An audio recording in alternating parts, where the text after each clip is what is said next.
the Idaho Legislature and Idaho Legislative Services Office. Additional funding is provided by the Idaho Public Television Endowment.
House will come to order. First order of business, roll call. Clerk will unlock the machine. Members will cast the roll.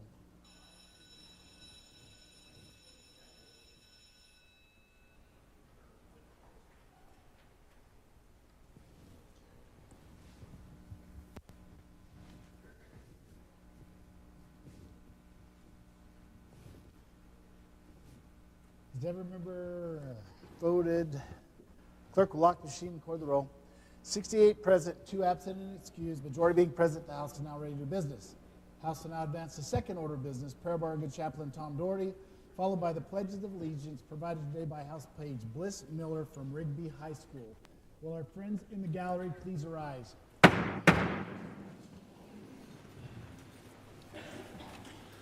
Helen Keller said, "Kindness is a language which the deaf can hear and the blind can see."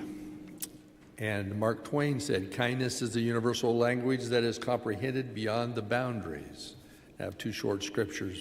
Apostle Paul says to the Philippians, he says, "Everyone should look not to his own interests, but rather to the interests of others."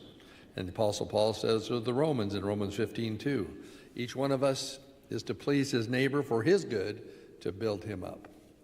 Let's pray. Dear Father in heaven, I pray this day that we all could show kindness to one another.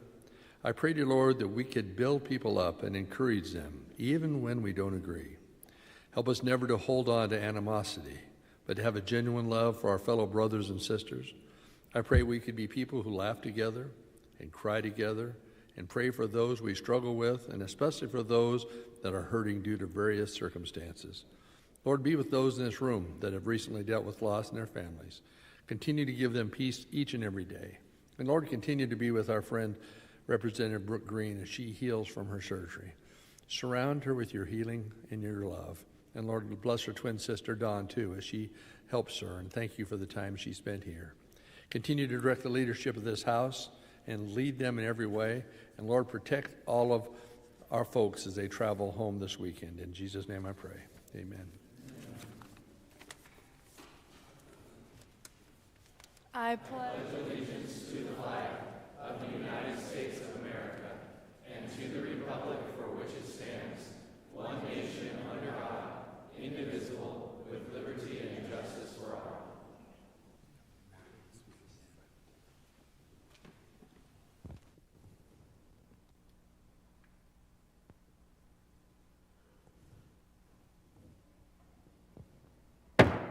House will be in order.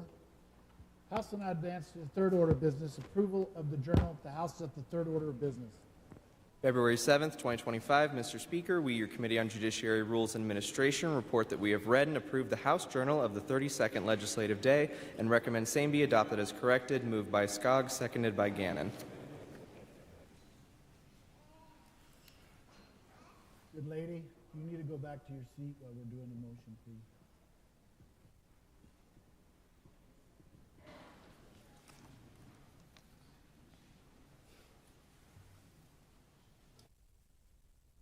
Heard the motion to approve the journal. All those in favor say aye. Those opposed say nay. The motion is approved. The House will now advance to fourth order of business. Consideration of messages from the Governor of the Senate. The House is at the fourth order of business. February 6, 2025. Mr. Speaker, I transmit herewith Senate Bill 1028, 1029, and 1003, which have passed the Senate. Novak, Secretary of the Senate. 1028, Senate Bill 1028, Senate Bill 1029, and 1003 will be filed for the first reading calendar.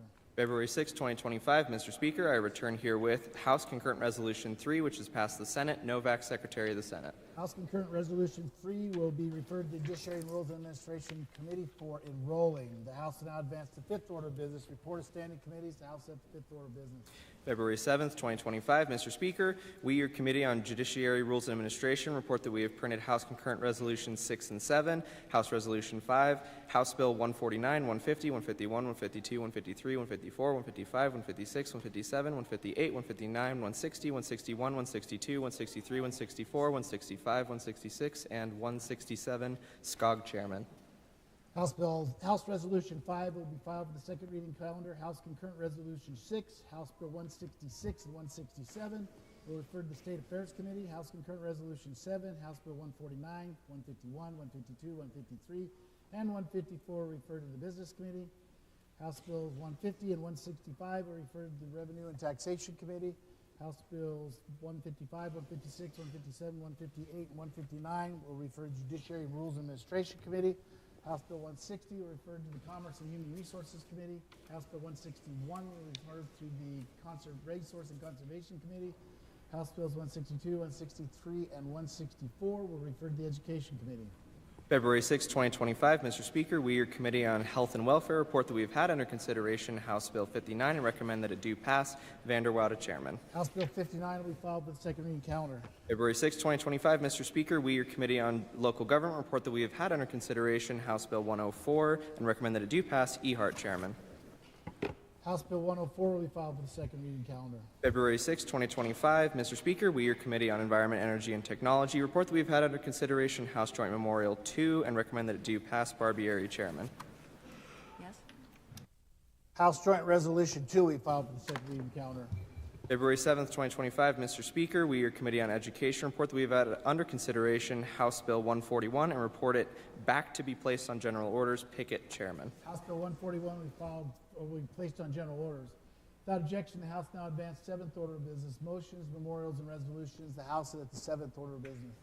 In the House of Representatives, House Joint Memorial Number 5 by Environment, Energy, and Technology Committee.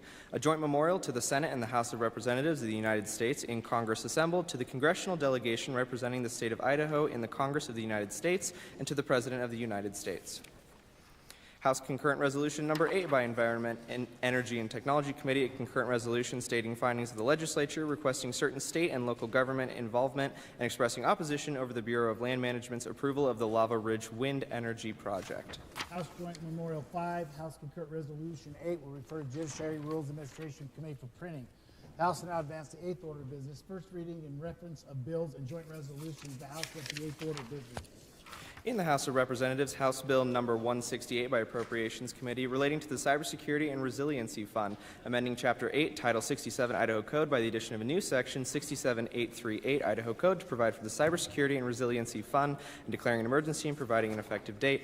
House Bill Number 169 by Appropriations Committee, an act relating to education, amending Section 333408 Idaho Code to revise provisions regarding the budget of the Idaho Bureau of Educational Services for the deaf and the blind, and declaring an emergency and providing an effective date. House Bill Number 170 by Local Government Committee, an act relating to the Idaho Broadband Advisory Board, amending Section 674761 Idaho Code to revise provisions regarding the composition of the Idaho Broadband Advisory Board, to provide that any grant award process shall be conducted by an independent third party, and declaring an emergency and providing an effective date.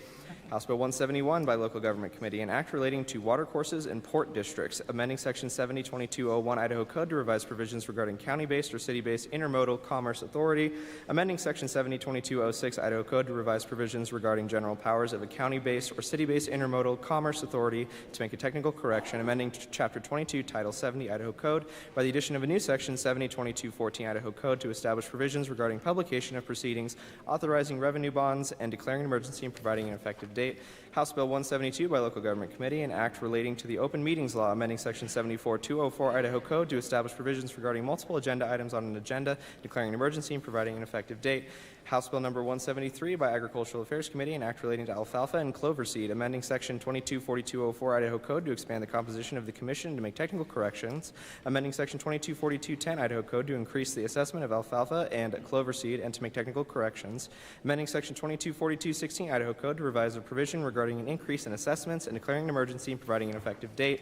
House Bill number 174 by Transportation and Defense Committee, an act relating to motor vehicles, repealing Chapter 18, Title 49 Idaho Code relating to towing and storage of motor vehicles, amending Title 49 Idaho Code by the addition of a new chapter, Chapter 18, Title 49 Idaho Code to prohibit vehicle abandonment, to provide for presumed responsibility, to provide for removal of stolen vehicles, to provide for removal due to accident, arrest, or extraordinary circumstances, to provide for removal of roadside abandoned vehicles, to provide for removal and booting of unauthorized and abandoned vehicles from real property, to provide for towed vehicle removal and notification requirements, to provide for declarations of opposition, to provide for a tow procedure hearing, to establish provisions regarding charges not otherwise provided for, to provide for the claiming of vehicles and refusal to release a vehicle, to provide for a state police authorized tow list and certain background checks, to provide for local government tow lists, to provide for fees, storage, and access to vehicles, to provide for fees related to information requests, to establish an abandoned vehicle trust account, and to provide for uniformity throughout the state and preemption, amending Section 45805 Idaho Code to provide a correct code reference, providing an effective date. House Bill number 175 by Education Committee, relating to education, amending Section 334602 Idaho Code to revise provisions regarding advanced opportunities, to establish provisions regarding advanced opportunities, and to make technical corrections, amending Section 334603 Idaho Code to revise provisions regarding advanced opportunities for non-public school students, to establish provisions regarding advanced opportunities for non-public school students, to make technical corrections and declaring an emergency and providing an effective date. House Bill 176 by Education Committee, relating to medical education, amending Section 333717B Idaho Code to revise provisions regarding special graduate and professional programs, amending Section 333731 Idaho Code to revise provisions regarding state-supported medical students, amending Chapter 37 Title 33 Idaho Code by the addition of a new Section 333732 Idaho Code to establish provisions regarding WWAMI program transition and medical education program designations, and declaring an emergency and providing an effective date. House Bill number 177 by State Affairs Committee, an act relating to legal tender, providing legislative findings and intent, amending Title 67 Idaho Code by the addition of a new Chapter 98, Title 67 Idaho Code to provide a short title to define terms, to provide that gold and silver coin and species shall be legal tender, and to provide that no person or entity may compel another person or entity to tender or accept gold or silver coin or specie, providing severability and declaring an emergency and providing an effective date. House Joint Resolution number 3 by State Affairs Committee, a joint resolution stating findings of the legislature, proposing an amendment to Section 26, Article 3 of the Constitution of the State of Idaho relating to the legalization of unlawful drugs in Idaho, stating the question to be submitted to the electorate, directing the Legislative Council to prepare the statement required by law, and directing the Secretary of State to publish the amendment and arguments as required by law. House Bill 68, 69, 168, 168, 9, 170, 171, 172, 173, 174, 175, 176, and 177, and House Joint Resolution 3 will refer to the Judiciary Rules Administration Committee for printing. Good lady from 32. For privilege, Mr. Lady Speaker, has the floor. I just would like to recognize my daughter and her 6 kids that are up in the galley. We have not had the privilege, or I haven't, of having any of my family ever come and watch me. So if you would give them a big Idaho wave and welcome them. Thank you. Welcome. In the Senate, Senate Bill number 1028 by Judiciary and Rules Committee, an act relating to judicial districts, amending Section 1802 Idaho Code to revise provisions regarding the number of judges in the 1st Judicial District and declaring an emergency and providing an effective date. Senate Bill number 1029 by Judiciary and Rules Committee, an act relating to judicial districts, amending Section 1808 Idaho Code to revise provisions regarding the number of judges in the 7th Judicial District and declaring an emergency and providing an effective date. Senate Bill number 1003 by Resources and Environment Committee, an act relating to fish and game, amending Section 36-1402 Idaho Code to provide that certain persons shall not be eligible to apply for any fishing, hunting, or trapping licenses, tags, or permits, and to provide an exception and declaring an emergency and providing an effective date. Senate Bill 1028 and 1029 referred to Judiciary Rules Administration Committee. Senate Bill 1003 referred to the Resource and Conservation Committee. The House without objection will now advance to the 10th order of business. Second reading of bills and joint resolutions. The House at the 10th order of business. House Bill 87 by Judiciary Rules and Administration Committee regarding funeral plans. House Bill 53 by Commerce and Human Resources Committee regarding employment security. House Bill 54 by Commerce and Human Resources Committee regarding labor. House Bill 57 by Resources and Conservation Committee regarding Parks and Recreation. House Bills 87, 53, 54, and 57 will be filed for the third reading calendar. The House will now advance to 11th order of business. Third reading of bills and joint resolutions. The House is at the 11th order of business. And we'll have in consideration House Bill 102. Good gentleman, 21. Thank you, Mr. Speaker. I ask to cease with further reading of House Bill 102. Unanimous consent has been requested. Is there objection? Hearing none, the good gentleman has the floor. Thank you, Mr. Speaker, and good body. Let's talk about recreation districts for a minute. So in our district, West Ada has a recreation district. They had a swimming pool and some parks and other things. They've now turned that all over to the city of Meridian and no longer have any property. They are ready to dissolve. They're still charging property taxes to the district members, but they want to dissolve. Now, to create a recreation district, it's a two-step process. You've got to go get 20% of those qualified electors in that district to sign a petition, and then it has to go to a second step, vote of the voice of the people. To dissolve a district, you have to take the same steps. Step one, you got to get 20% of the signatures of those voters, and then take it to a vote to the voice of the people. Now, when this district was created in Meridian in the 70s, the 20% of signatures was about 1,000 people. Today, you would need to gather over 19,000 signatures to dissolve this district, which is a big step. Just to put that in comparison, to do a statewide initiative, that would be takes about 65,000 signatures. So we're looking at almost a third of the number of signatures for a statewide petition just for a portion of a county. So what this bill in House Bill 102 does is it takes an option in step one. So you can do A or B in step one. A, currently 20%. B is just if a majority of that board of directors of that district petition the county, then they can go to the second step. Still has to go to the second step of the voice of the people. In case you're worried about, rogue commissioners, the voice of the people still have to vote on this. So I think that's some safeguards in place. This would apply statewide to all recreation districts. I think there's 32 other districts besides this one. Happy to answer any questions, and I would ask for a green light. Thank you, good gentleman. You've heard the motion. Is there further debate on the motion?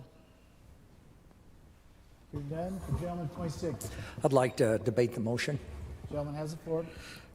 I checked with both, I have two recreation districts in my district, Jerome and Blaine County, and both with Gary and Mr. Davidson, Mr. Warren, Mr. Davidson. And they're extremely worried about this, that this could unravel over the years that they have built this program up.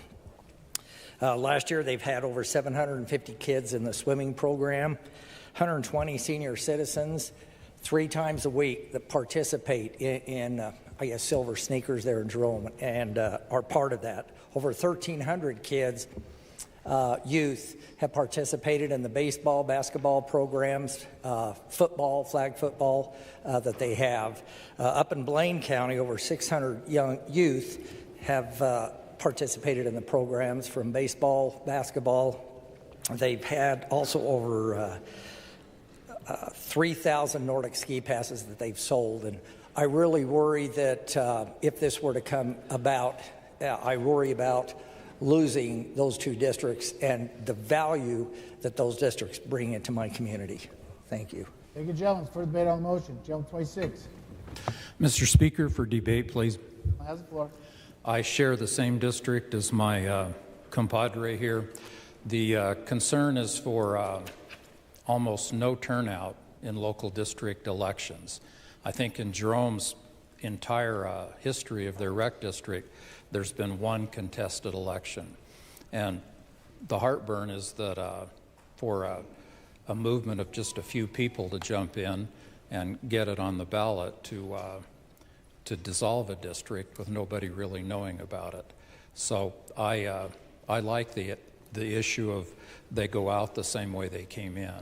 And the other point would be I really appreciate in Ada the issue, but doing a statewide law to address a local concern, I don't think this is the way to do it. For debate on the motion. Gentleman 27 Thank you, Mr. Speaker. To debate on the motion, Gentleman has the floor. I would just like to speak somewhat against it. It appears to me like if people don't want to pay that tax, they would come out and vote, or you could get the 20% signatures pretty easy if the tax is very high. The gentleman's for debate on the motion. Gentleman 25 Mr. Speaker, if the gentleman from 20-something, 21, yield to a question. Gentleman yields. Gentleman yields. Yeah. If I understand correctly, the big change is the petition is being replaced by the commissioners voting to hold an election. Is that correct? Gentleman 21 Mr. Speaker, gentleman from 25, partly it's not a replacement, it's an or. So it's still the option. You can do signatures or the majority of the board can vote. Yeah, thank you. Follow-up question? Gentleman 21 yields question. Gentleman yields. Gentleman further yields. Yeah, thank you, Mr. Speaker and gentlemen. The election, would it be held on one of the consolidated election dates or a special election date because it's a district? Gentleman 21 Thank you, Mr. Speaker and gentlemen from 25. The process already in place references Idaho Code Section 31-4304, which discusses the primary election in May and the general election in November. Okay, thank you. Gentlemen, for debate on the motion. Gentleman from 1. For a question. Gentleman from 21 yield to a question. Gentleman yields. Gentleman yields. Was the opposite of this considered for this bill, meaning it would be up to a board to put this on the ballot rather than have the signatures? Gentleman from 21. Mr. Speaker, gentleman from 1, I am confused by that question.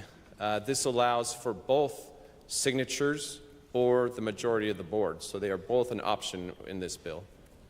Gentleman from 1. Okay, maybe a clarification, not for a dissolution, but for a formation. Gentleman from 21.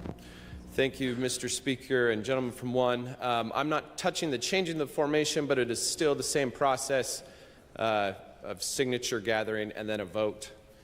If in the creation of a new board, there is a new district, there's no board that exists to vote to create it. So I'm not sure how it would apply to the creation of a district. Gentleman from 1. Thank you. Thank you. For debate on the motion. Hearing none. Would the gentleman from 21 care to close debate? Thank you, Mr. Speaker. Let me address these concerns. I believe it's a misunderstanding of the bill before us. This is not anti-rec district. If you like all the good things that they're doing for the kids and swimming, that's great. This does not dissolve anyone. It just gives a different step. Step A, 1A, 1B. Still has to go to a voice of the people in an election. If you're concerned about some rogue actors taking control of a board in an unknown election, that can happen independent of anything that this bill does. And in fact, I would argue if a group like that got a hold of this district, I think they would do some more nefarious things than dissolve it, which they already could. Because if they dissolve it, it turns over to the county commissioners to take care of the assets. Whereas I think if some nefarious actors got control of the board, they could do all sorts of things while in control of the board, way worse than dissolution. This is for a genuine concern that I was approached from our West Ada district to help them. If you think gathering 19,000 signatures is easy, I invite you to go do that. And otherwise, I'd ask you to vote for House Bill 102. Thank you, gentlemen. Base closed. Question is, shall House Bill 102 pass the House?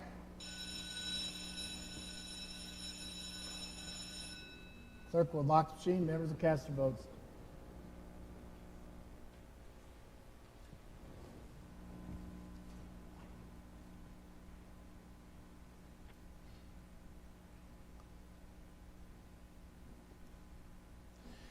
Has every member voted? Does any member wish to change their vote? Clerk will lock the machine, record the roll. 56 ayes, 13 nay, 1 absent. Excused. Majority haven't voted in favor of House Bill 102. House Bill 102 is passed the House. Is there a correction to title? No correction to title. Hearing none, the title is approved. Bill will be transferred to Senate. House will now have before it House Bill 93. Good lady from 32. Thank you, Mr. Speaker. I ask that we dispense with further reading of House Bill 93. Unanimous consent has been requested. Is there objection? Hearing none, the good lady has the floor. Consent the bill. Thank you, Mr. Speaker. Ladies and gentlemen of the House, House Bill 93 is the Idaho Parental Choice Tax Credit Bill.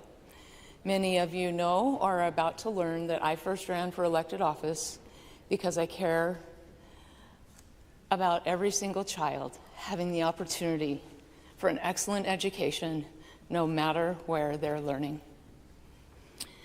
So, the short version of this bill, Mr. Speaker, is that beginning in the 2025 tax year, parents could receive a refundable tax credit of up to $5,000 per child, $7,500 for a child with a disability.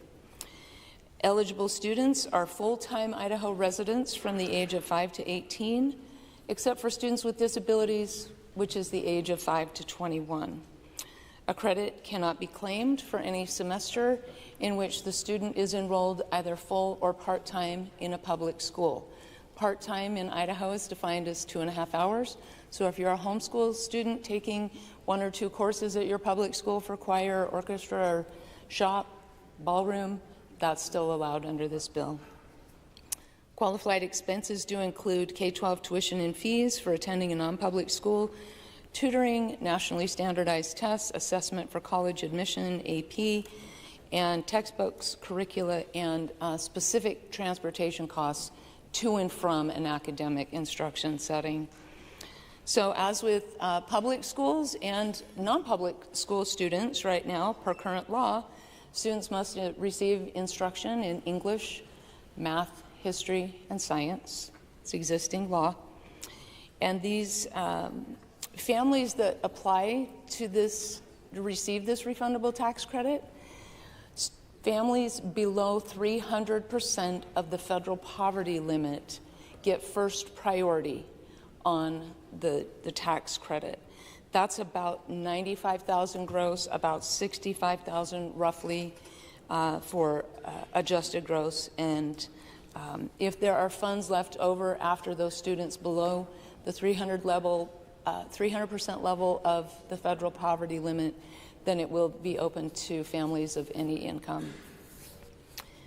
I want to emphasize that this bill does not take any funds away from public schools. There is a $50 million cap on this bill. I chair the Appropriations Committee. I'm not a fan of budget-busting bills. This bill is capped and cannot change, increase or decrease, unless a future legislature changes the law. The penalty for misusing this program is tax fraud, which includes up to a felony charge, as with any other tax fraud. Some important transparency measures in this bill are reporting, as published by the Tax Commission, on the amount of credits claimed and remaining, as well as extensive reporting that is depersonalized but given to us in the aggregate on the number of people participating, the average amount awarded, and the geographic area of the applicants. Mr. Speaker, that is a short summary of the bill, but I would be happy to stand for questions. Thank you. Thank you, good lady. You've heard the motion. Is there further debate on the motion? Hearing none? What are you being so shy for? Good lady from 19. I'm still learning. As you could see earlier, I'm like, it's just like a public school, right? Like, when do you go to do, a certain thing? You're just always, trying to find that time. So, We enjoy just fine, and we enjoy the entertainment. The lady has the floor to build the bill. you say that now. Mr. Speaker, to debate the bill. Good lady has the floor. Thank you.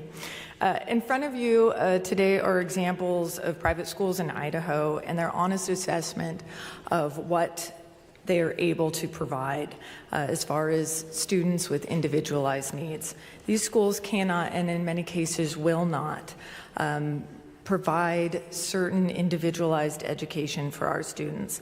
And when I say qualifying education, when I say qualifying needs, I am talking about those things that are constitutionally required to determine if a child or any American is in needing of protections individually and apart from the general will of the public. And so this is our way to assure that public goods do not discriminate. Right? Having a lower water fountain is a great example. And I believe that these private schools want to educate all children. It is not a lack of love of educating children that leads them to create these policies. It's a lack of resources, it's a lack of available workforce, and it's bottom lines. The point is, the students that will be not best served by this bill are Idaho's children and families with exceptional needs, and that should make us pause.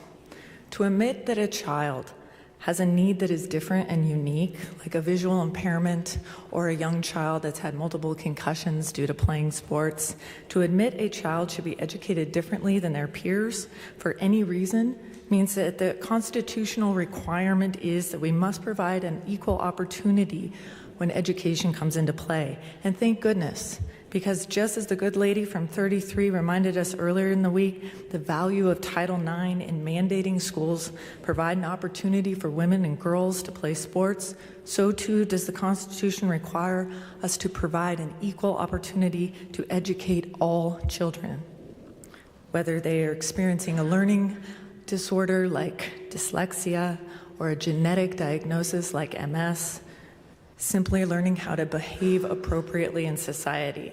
All children. $7,500 will not cover these. To put into context, let me tell you about a public school team for a student who experienced a diagnosis by their family doctor for hearing loss due to an accident, a car accident that was not their fault.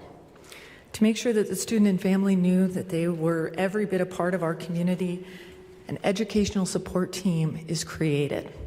And this educational support team varies depending on what you're doing or what the child needs. It's parents and doctors, it's administrators, it's specialists, it's, everyone that you can possibly imagine. And unlike what you might be reading from one of the good ladies from,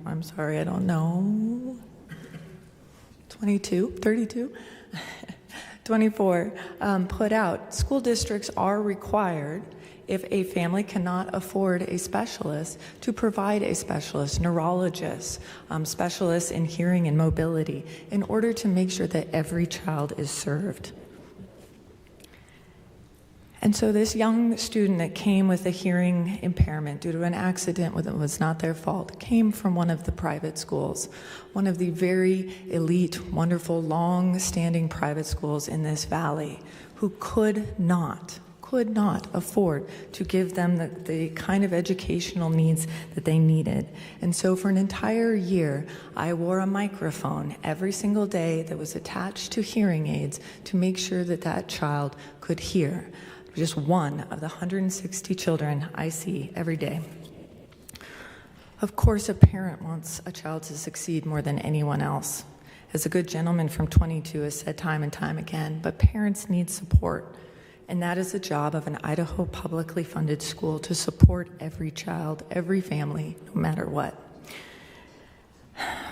And because every child matters, and let me repeat that, every child matters. When we're talking about public money going to education, we must assure that every child can succeed. And our private schools have said time and time again, they just can't do it. They can't afford it. It's impossible. There is no way to provide equal opportunity to education for every child. That is our burden as a government, to make sure that nobody is left behind. And to drive home the point, I'll tell you one final story. As many of you know, I co-owned a private school, a micro school, created an LLC, retrofitted a garage apartment, the whole deal. During pandemic, my husband and I are both public school teachers, and we had to be online every single day, and we could not help our child. It was devastating. The masks, the stress, the whole thing, it was devastating. And so we started our own school with a bunch of families in the neighborhood, and it was awesome. One of the children, though, has dyslexia, and the teacher that we hired, board-certified, state-licensed Idaho teacher, was just ill-equipped to handle that on her own. So that child in the morning went to the public school and received specialized education, and then came back in the afternoon to our pod, and it worked. Now, it was expensive. I'm not going to lie, it was expensive. And we struggled. We had to dip into our 529 savings plan. We had to get second jobs. We had to skimp and we had to save, but we did it. And at the end of the day, after 2 years, my daughter learned a lesson, and it wasn't that the government provides, it was that her parents provided, and we made it work. Now today she's back in the public schools, doing great, but we also have a tutor for SAT prep, we've got a Spanish tutor, and these are things that we're doing because we love her, and like the good gentleman from 22 reminds us, parents know best. But under no circumstance would I ask the taxpayers of Idaho or any of you to pay for them. And so in closing, my advice is that this bill does not serve all students, and that if we really want to give parents the choice to educate every child, we should make their lives a little more affordable. We should really push our 529s, and we should make sure that families make those decisions. Thank you. First debate on the motion. Gentleman 33. Thank you, Mr. Speaker. Debate the bill. Gentleman has the floor. Thank you. People of the committee, this body, I just want to mention a few things real simple. A couple years ago, I ran a bill through here that specifically was working, we couldn't prohibit the behaviors in the private schools because we didn't have any jurisdiction over them. So there was stuff that we did related to isolation, seclusion, the way they treated kids. And I was like, well, we can't regulate private schools, so we're not gonna. And if we're gonna give them money, it's highly concerning to me that we wouldn't regulate those kind of things and make sure that those kids, because if you know me, I'm somebody who's always looking out for the safety of the kids and making sure that there's proper things going on. I'm a huge fan of background checks. As a professional person who's worked with children my entire career, I've had to be background checked almost annually to make sure that I'm a safe person to work with those kids. And when there's no provision in there that even allows for that, it bothers me a lot, because we've had to fire people that we maybe offered a provisional position to when we found out in their background that they had had a crime against children or something, that later we would have just hired them because they seemed like an awesome person at the time. So there's things like that that relate to specifically to safety, especially how we treat the kids in a particular school. I don't think I want them isolating and secluding kids and doing things that are contrary to some of the behavioral health kind of interventions we would do in the work that I do on a regular basis. So I would be highly concerned when we don't have any regulatory power and we allow them to have some funding to do that work. So that's why I would be in opposition to this bill. Thank you. Further debate on the motion. Good gentleman 28. Thank you, good Speaker. I rise to debate in opposition of this bill. Gentleman has the floor. Thank you, good Speaker. Honorable members of the body, I have been overwhelmed with emails from my constituents on this bill, and they all have made sure that I am aware that this is an enlargement of government, which they are adamantly against. If you look at page 1, line 22 and 23 of this bill, this creates a new government program inside the State Tax Commission. This is a program that will raise our costs to our taxpayers and grow government. In the fiscal note, they notice that they say that there's 2 employees that they're looking for that will take care of this. Well, the Tax Commission is looking for those employees probably because they need them in their already assigned duties. This will grow government, and it will affect our taxpayers and our local government, local residents in our communities. The rising costs, and it will continue to grow. Long-term government and dependency on that system will also continue to grow. How do you tell someone when you reach the cap, simply because they didn't file their tax notices online on time, as this bill has a date in it, that they cannot be eligible for this program? This program will grow, and the government will grow. So I ask you fervently to join me with a red light. Good lady from 32. Thank you, Mr. Speaker. You know, I wonder when FDR, to debate the bill. The lady has the floor to debate the bill. I wonder when FDR started the New Deal if he wondered that it would turn out to what we have today. In the bill on page 2, it talks about the qualifications, and then it also talks about the things that are not going to be qualified. But then it does not explain how the State Tax Commission is then going to go and double check to make sure people aren't double dipping in the empowering parents and this tax credit. There's also nothing in this bill that says that they can't stack and combine different programs. So they would, first off, they could get the $5,000 tax credit, then they could get the $2,500 Advanced Opportunities Program. So we would be sending out all kinds of money that wouldn't necessarily show how fiscally responsible we are. It's also, there's an excess of payouts. They could get $5,000 from the grant.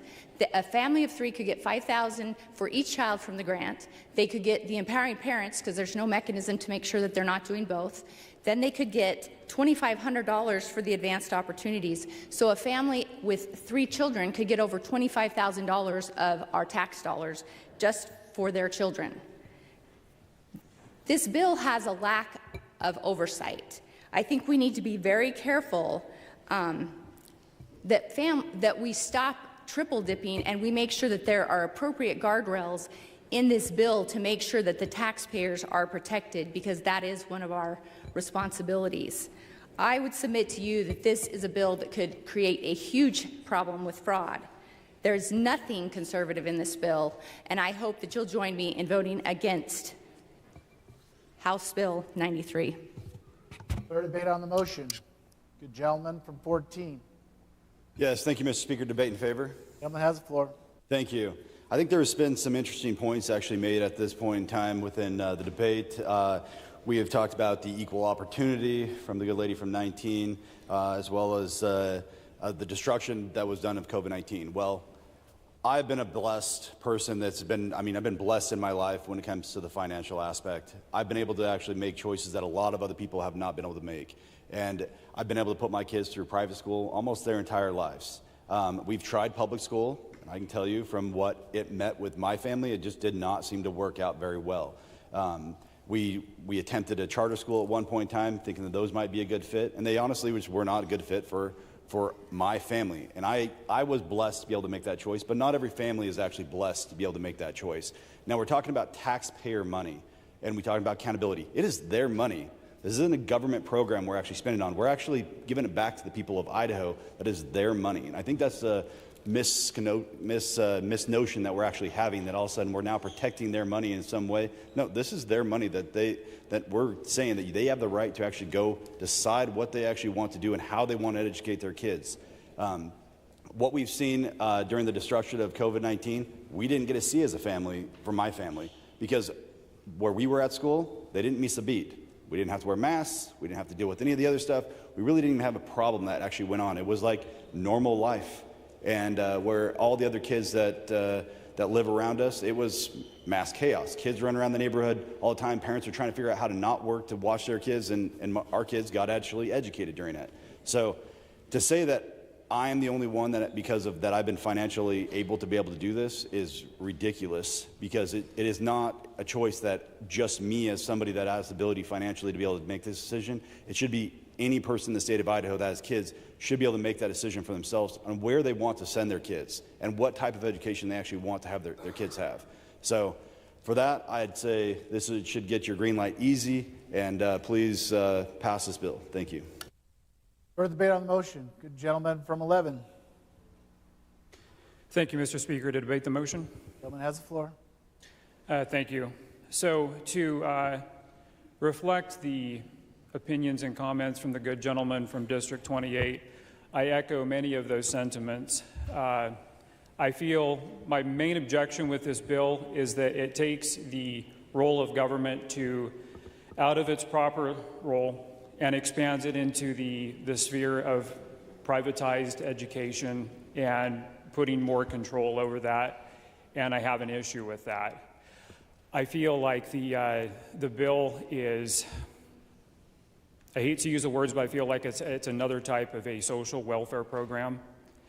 I don't feel that it's not that we don't have choice. I think that's a common misnomer. We have school choice. Parents have the ability to educate their children how they see fit with the funds that they have. And I get that it's more difficult for some than it is for others, and I totally respect that. But I don't feel like it's in the place of the government to let me rephrase. Parents should not have to go to the government and ask for permission to get their money back so that they can educate their kids with that money. I'm sorry. So I guess to conclude, I am voting no against this bill, and I'm sorry. The final point I'd like to make here is that the people that have been pushing the hardest for this bill are the lobbyists. I've received emails and calls from a couple of parents in my district and around the state who have they've expressed a desire to get this bill pushed through. Largely, the people that have raised objection to this bill are the homeschool parents. And I have received literally hundreds of emails of very respectfully crafted and individually tailored emails from homeschool families as well as public school families all over the state of Idaho. And I have to respect the wishes of those people and honor the constituents who elected me, and I thank you for the time. Further debate on the motion. Gentleman 25. Thank you, Mr. Speaker. To debate the bill. Gentleman has the floor. Yeah, first of all, I want to commend the good lady from 32 and all the sponsors on this bill, but I want to explain to you why I can't support it.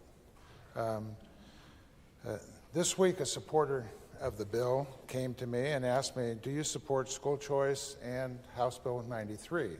And I basically said, that's two questions. I support school choice, but I have a difficult time with House Bill 93. And so I'm going to explain to you some of the reasons why. Because I think it has some basic flaws the way it was drafted. We have choices in Idaho. We have many choices, and people that oppose a bill like this, generally speaking, say, well, what do you mean we need more choice? We have charter schools, home schools, we have open enrollment, we have private schools, and we have empowering parents grants. I've supported all those things, although I have some reluctance now on the empowering parents grants that we're doing. But we do not have an efficient way to allow families of low income to move their children from a public school or any of those other choices into a private school or an education plan of their choice. This bill will reimburse families that have already made the choice. Most of them are already in a private school. So we're talking about $50 million. Now, there is a limit in this bill that talks about that you have to qualify for some aspects of it to be under 300% of the poverty level. 300% of the poverty level for a family of four is $90,000. $90,000. And I'm going to, and of course, some of these might be families of 3, which would have a lower, but there could be some families of 6 or 8, and so the dollar amount goes up with that.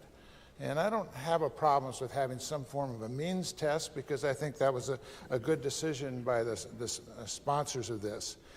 But we're talking about right now having about 17,000 private school students. Some people say it's 20, some people say it's a little less than that, but there's roughly 17,000. And many of these are average families. Many of these students are in families that are going to automatically qualify for a tax credit. They're already in a private school and they're automatically going to qualify. So we're not increasing those students into the program. And once the application period doesn't come to an end, but it gets to a point, I can't remember the exact date, then it opens up to anybody that has income above 300%. And guess what? That's virtually every other private school student in the system. So I can't see us ever falling short of spending the $50 million. But then there's some other little problems. And I guess the point I want to make is this is not going to significantly increase the numbers of students that have never been able to afford a choice to make a choice. It's going to be mostly reimbursing families that have previously made a choice. Now, they can use the money for qualified expenses, and they provided in this an advance payment. And that's basically, it's not the exact words, but basically a student with 300% or below can get advance payment because they don't have any money to pay the first tuition to qualify for a tax credit. So they can get an advance payment. The problem is, nowhere in the bill does it say, do they pay it back?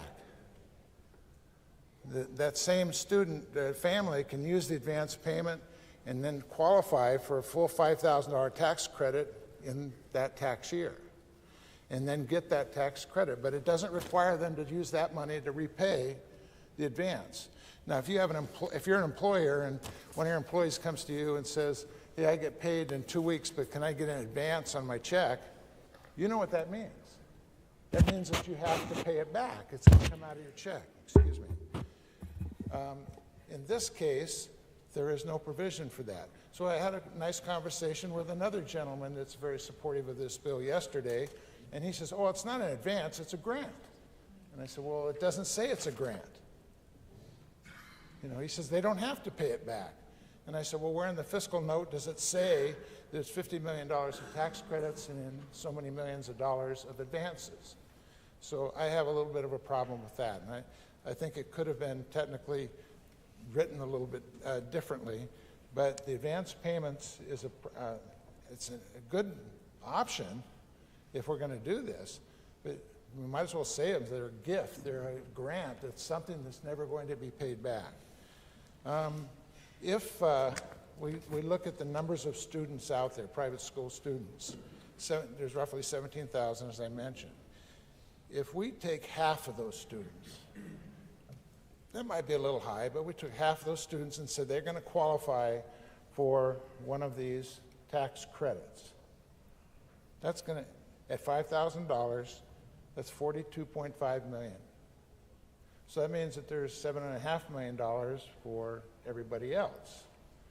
And we don't know how it's going to work out, and if it's passed, I hope it works out better than some of my numbers. But this is the most expensive way possible for us to get more kids into choice. Do we want to support choice, or do we just want to give back to the families that have already made the choice some of our tax funds? Another flaw to the bill that I see, no, it's not a flaw, but it's something that I disagree with, is that a good idea is that we're going to have a survey made, and that every parent has to fill out a survey if they're going to qualify for a renewal. But why are we having our legislative services office do that? They're supposed to be helping the floor, helping the legislators with their work. It just seems like a misconnection to ask legislative service offices to do that. I can imagine if I walked up and I asked them, hey, I'm a legislator, I'm wondering, can you guys do this? And they'd probably want to say, yeah, we have the ability to do that. But should they be doing that is a question. That should be the State Board of Education or the State Department of Education. I was told yesterday of the $50 million that $10 million was targeted for these advance payments. And I think that was in a prior version of a bill, but it doesn't exist anymore. So again, I'm not sure if the fiscal note, they can cap it at 50 million, but I'm not sure how the advance payments are covered. Why does this gain support? One of the things, it's simple. It's a very simple way to do school choice. I don't know of any other state that's ever started with a major school choice program by doing it this way, but it is a very simple way to do it. And I think we all want things to be as simple as possible. And the other reason a lot of people want it is because they can say, I voted for school choice. And so finally, I just want to say is I cannot support this flawed bill, and I'm going to probably be labeled as anti-choice. I've been labeled falsely before, and I can take the heat on that. But this doesn't allow more Idaho families to get more choice. This is mostly reimbursing existing families that have paid the money to get a tax credit back. So they can label me as they wish, but I will not give up, and I don't want you to give up on the possibility, because I support the idea of low-income families having a choice to have a way to pay for private school, just like we do with many other social-type programs that some people don't like social programs, but we do it with Medicaid, we do it in so many different ways to help low-income families. And I think we need to be doing something, but I can't support this bill. Thank you, Mr. Speaker. Thank you, gentlemen. For the debate on the motion, the gentleman from 1. I rise with a question. Who would your question to, good gentleman? The representative. 32. 32. The good lady from 32 yield to a question. The lady yields. Lady yields. I read, after reading the bill, what I don't understand, perhaps you could add some clarity, is the second year or year 5, and it's primarily, I'm a third child, so I'll say child number 2 or child number 3 comes along. Where does child number 2 or 3 fit into this request for payment or service into this? Because it looks like once the first child is in, regardless of their income, it's that choice period. Once the first one's in, I'll call that child a legacy child. But what about the second or third? What happens then? Lady from 32. Thank you, Mr. Speaker. You're right, birth order does not matter under this bill. I'm trying to find the exact language. Mr. Speaker, could he point me to the specific language? Can the gentleman from District 1 point her to where you're coming up with your question, please? Sorry, all I have is my talking notes here. I didn't write I'm sure somebody around here can tell us what paragraph and line it is. Gentleman from 1. Yes, sir. When you were going through the bill coming up with your question, can you give us a page number so we can go to where you come with the legacy comment so we can figure out where we're at and be on the same page? Sorry. Let me see if I can find it. Mr. Speaker, I have the line. Good lady from 32, then please answer. Thank you, friends, for helping me. Page 3, line 9. It says, shall give priority status to applications from parents who received the credit in the first place. So birth order does not matter. If a family has received it, their children will receive priority, and we anticipate the bulk of those being below the 300% of federal poverty. Thank you, lady. The gentleman from 1. Okay, thank you. So I'll just summarize. And so it's once a family is in. Mr. Speaker, does he have another question? Gentlemen, do you have an additional question? No, sir, and no, ma'am. Okay, so you're going to debate the bill? Is that Yes, debate against the bill, please. The gentleman has the floor to debate the bill. Thank you. After reading the bill and asking the question, my feeling is this bill really serves to be as wealth redistribution.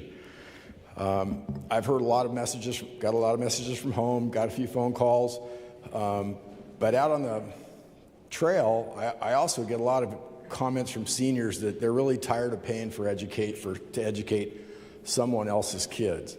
Now, while I don't agree with that, to me, this bill exacerbates that. So now, rather than the seniors in my area contributing to pay for our public education, they even pay on top of that. So personally, I'd rather see, if we're going to send $50 million back to our taxpayers that we would do it in a different way. We could do it grocery tax, income tax, sales tax, or property tax. But I feel like this redistribution going to a relatively small population of our Idahoans really isn't right.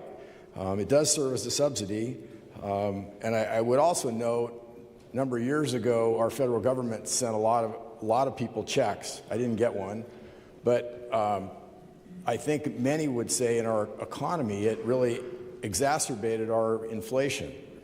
And I am concerned that if we inject $50 million into our education economy, what we do, we have a pretty good history around here of being pretty careful the way we spend money. One of those reasons is because we want to watch the inflation factors.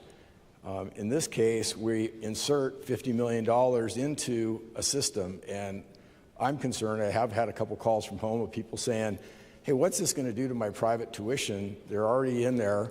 You know, is it true that they'll just up the rates by 20%, 50%, or whatever? I can't answer that, but I certainly can say that I think they have a point.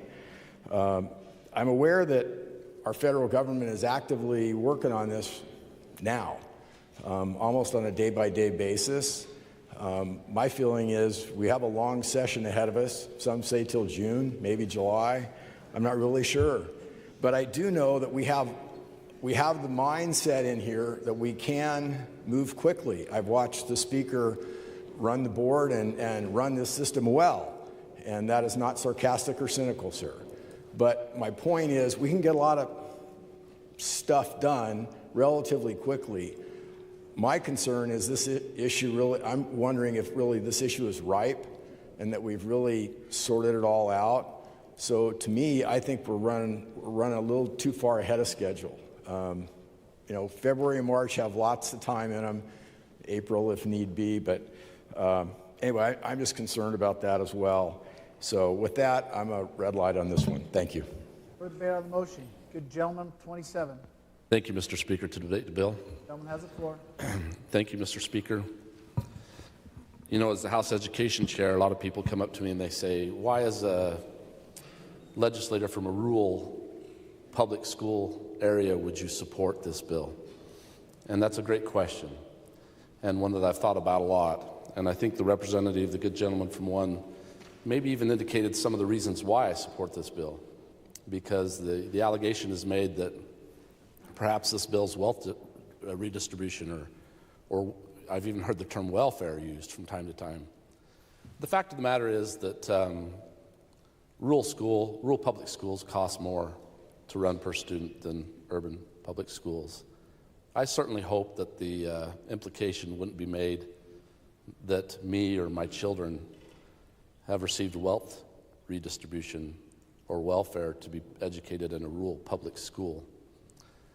You know, the idea that this choice or these private school opportunities aren't available in rural areas sometimes presupposes the notion that this is only because there isn't enough volume of demand in rural areas by number of students to generate that opportunity.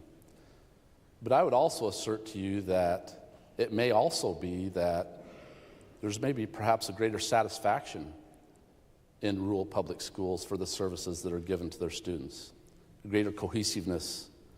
In my rural public school, my kids knew every one of the faculty members, knew the administrators on a personal basis. There was a connection there. There was an opportunity there that wasn't the same necessarily in an urban setting. I remember very clearly my freshman year in college when I sat down in the first class that had 900 students in it, coming from a high school that had 120 students in it. That dynamic is so different. It's so easy to become a face in the crowd. In those days, we used our Social Security number. We wrote them in our textbooks, and when I went to see my test score, it was listed by the Social Security number, not by my name. We wouldn't even think about doing those things nowadays. But it's so easy to become lost in the crowd.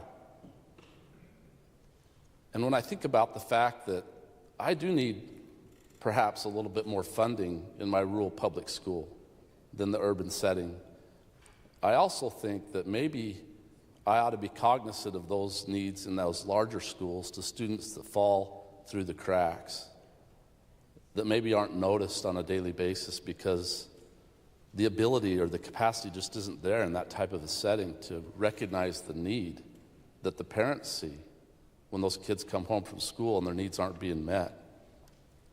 And for those reasons, I see a cause to support this choice. And I appreciate the work of the sponsors and all the debate on both sides of this issue. I think they're all very valid points. But this is just another tool in the toolbox. It's not meant to solve all the choice questions, answer all the questions. It's just another option. So if we make an argument against this bill because it doesn't solve all the choice answers or provide all the answers, it's not intended to. It's another option. It's another choice, another tool that parents can use. And I appreciate the concerns and questions. I think they're legitimate. It's a debate that we need to have. But I hope that you'll consider that that this is something that is valid. It is a good option. And perhaps there will be other options come forward. I appreciate the dynamic educational choice opportunities that exist in our state, all of them. I think they're all moving us down the path that we need to go to, and I urge your support of this bill. Thank you. Thank you, gentlemen. First debate on the motion. Gentleman 34. Thank you, Mr. Speaker. To debate the bill. Gentleman has the floor. Thank you. I received a message on my watch that said it's time to stand. So I'm standing. First, I'd like to express gratitude for the floor sponsors. Have deep respect for them. But I too would like to add my name to I care about every child's educational experience in Idaho, and I stand with some concerns. During the committee public hearing, I raised some questions about bringing in 2 state agencies into the education realm, with where they have probably little to no knowledge or experience. And the question I raised was what the audit looks like. When you look at and read through the bill, you first find on the bottom of page 1 that education will be provided by an accredited school or documented in a portfolio. And when I read that further down, the audit is to be kept just in case an audit is by the State Tax Commission.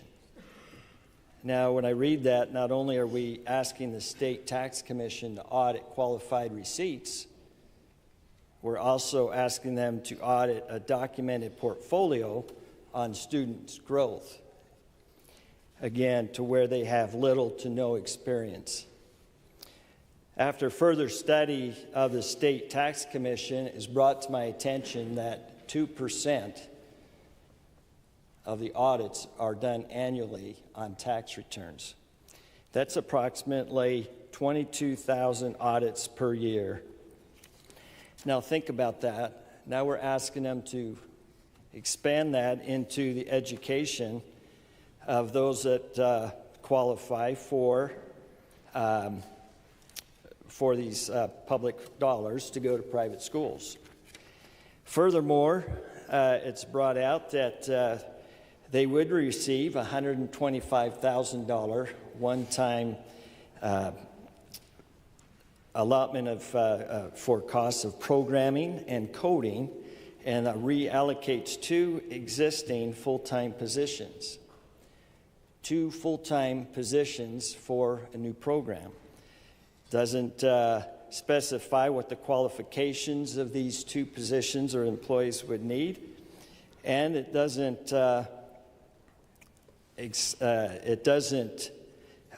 show whether it be those 2 employees would be exclusive to this new program. So the question still remains, if we're at 2% in the State Tax Commission on their audits, it raises the question of accountability. A well-designed program would include a robust oversight and clear reporting and proper funding for enforcement, of which none of this bill provides. With that, ladies and gentlemen, Idaho deserves better, and I would encourage your red light. For debate on the motion, gentleman from 3. Thank you, Mr. Speaker. To debate in favor of the bill. Gentleman has the floor. Thank you, Mr. Speaker. I really appreciate all the different input and debate we've seen today. There's a number of different perspectives to this very important issue. And I love that we also all represent our districts in very unique ways. In District 3, where I'm from, I actually worked on a school choice tax task force this past year. And it was really well attended, and we had a number of different ideas and thoughts. And I can tell you that in District 3, there is so many families that are longing for and want some sort of choice and some different options. And I think that's exactly what this bill does. I think that competition is extremely healthy in life. I think competition is healthy in every avenue, and I think that with high seas raises all ships, right? And I think this will make our public school systems better. I think this will make our private school systems better. I think there will be a better outcome for our kids with this bill. I really appreciate the gentleman from 11 concerns and how he's representing his district, especially dealing with homeschoolers. I was homeschooled personally, and my wife and I have chose to homeschool our 6 children. And so we work in a number of different homeschool groups, and you're exactly right, there are a lot of folks that do not want any kind of intervention. But there's also a number of homeschool families that really want this, and there's other families that would like to homeschool that don't have that opportunity currently because of the financial burden. I think that this is a great solution, a very good option, and I would urge your green light. Thank you. For debate on the motion, good gentleman from 30. Thank you, Mr. Speaker. To debate the bill. Gentleman has the floor to debate the motion. Thank you. Good ladies and good gentlemen of the body, I'd like to talk a little bit about this bill and specifically about choice and competition. I'm a free market guy, and 2 of the pillars of free market economies are choice and competition. I say a lot, and you've probably heard me say it, and I apologize for saying something that you've heard me say before, but I believe that free markets, and specifically choice and competition, have done more to raise people out of poverty and to increase people's standard of living than any government program ever has and that any government program ever will. There are certain pockets of our economy and of our society that are shielded away and protected from choice and competition, and to the extent that they are, in my view, we can raise the finished product as we introduce those 2 vital tools into the equation. I became, in theory, a proponent of school choice when I was about 15 years old, and I heard my political idol, Ronald Reagan, championing the cause of school choice in the mid-'80s. Ever since then, school choice of the nature that we're talking about here in one form or another has been a plank in the National Republican Party platform. And I don't mention that just because it's Republican and it's, there it is. I mention that because I feel like the Republican Party shares my love of free markets and shares my respect for and belief in choice and competition as a miraculous tool to bring about innovation and to bring about progress. In the 40 years since I listened to President Reagan champion school choice, 32 states have adopted school choice programs of this nature, and Idaho is not one of them. And that baffles me. We should be one state that champions these tenets of choice and of competition to raise the level of the product that we offer in education. I want to, as has been done before, I want to talk a little bit about why I, as a representative of a district that includes a lot of rural areas, why I support school choice. And I want to highlight the fact that this proposal that's before us does not take one dime away from public education budget. Therefore, when we consider this, and when people say, well, a certain district doesn't have any private schools and therefore it can't help them, consider this. If it doesn't have private schools, then learning pods and micro schools can become the school choice that we're talking about. Furthermore, even if it doesn't have private schools, and even if folks don't use this tool to send their kids to micro schools or learning pods or other private school options, undeniably across the state, a number of kids who are in public school will, as a result of this legislation, go to private school. And because of the fact that this does not reduce public education budgets by one dime, that by definition would raise the amount of per dollar schools for public education in the state. To the extent that this becomes a tax credit for people that already have made the choice to send their kids to private schools, to me that seems like a pretty fair tax credit. These folks have for a while been sending their kids to private school and footing 100% of that bill, while at the same time also supporting, just as we all do, public education students across the state. And while it may not benefit folks that are in rural districts and so forth, it also doesn't hurt them because, again, this proposal would not take one dime from public education funding. Because 32 states have done this or something similar, there's a wealth of data out there, and frankly, there are a lot of people who use the data to make the argument that supports their case. In the 16 months or so that I've been doing a deep dive on this issue, I've looked at that data, and I can say that I can't find any indication that public school budgets are reduced in the 32 states that have these programs.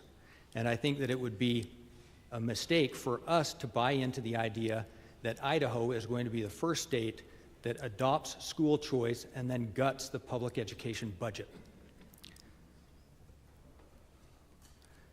The time to do this is this year. The time to do this is now. The gentleman on the second floor mentioned this in his State of the State. He mentioned that he has $50 million that he anticipates providing for a school choice option, and I suggest we give this the green light and send it through. Thank you. For the debate on the motion, good gentleman from 5. Thank you, Mr. Speaker. I rise to debate in favor of the bill. And has the floor to debate I'd like the to bill. give a different perspective on this bill and what it allows us to do. First of all, we have to understand the history of why this is an important issue and why there is such a demand by the public for this kind of thing. Every rational human being recognizes the importance of education. It is a search for the truth. It is a passing of knowledge and ultimately wisdom to our next generation. Second only to motherhood, the teaching profession is the highest and most noble profession. Unfortunately, we have burdened our teachers with a whole lot of things that don't include teaching. We want them to be the disciplinarian, the emotional supporter, the counselor and mentor. Our country was founded on Judeo-Christian principles. At the time of Idaho's statehood and the adoption of its constitution in 1890s, the Bible was used in every single classroom as a bedrock for learning in history, reading, and as a model for virtue and moral behavior. The First Amendment to the Constitution of the United States states, "Congress shall make no law respecting an establishment of religion or the free exercise thereof." This is a federal mandate, a federal restriction. It has nothing to do with the states. The federal government is acting outside of its bounds. The first violation of states' rights in the area of education, most people think happened in 1962 with the Supreme Court banning prayer in school. But we really have to look back to an earlier Supreme Court decision, Everson versus Board of Education in 1947. This was the very first time that the Supreme Court ruled that the Establishment Clause of the First Amendment applied to the states. It clearly does not. Now, once I'd like to ask for unanimous consent to read from the majority decision of that Supreme Court case. Unanimous consent has been requested to read from the majority decision of the Supreme Court case. Is there an objection? Hearing none, the gentleman has the floor to read. Thank you, Mr. Speaker. Quote, in the words of Jefferson, the clause against establishment of religion by law was intended to erect, quote, a wall of separation between church and state. Now, this is right out of the majority decision.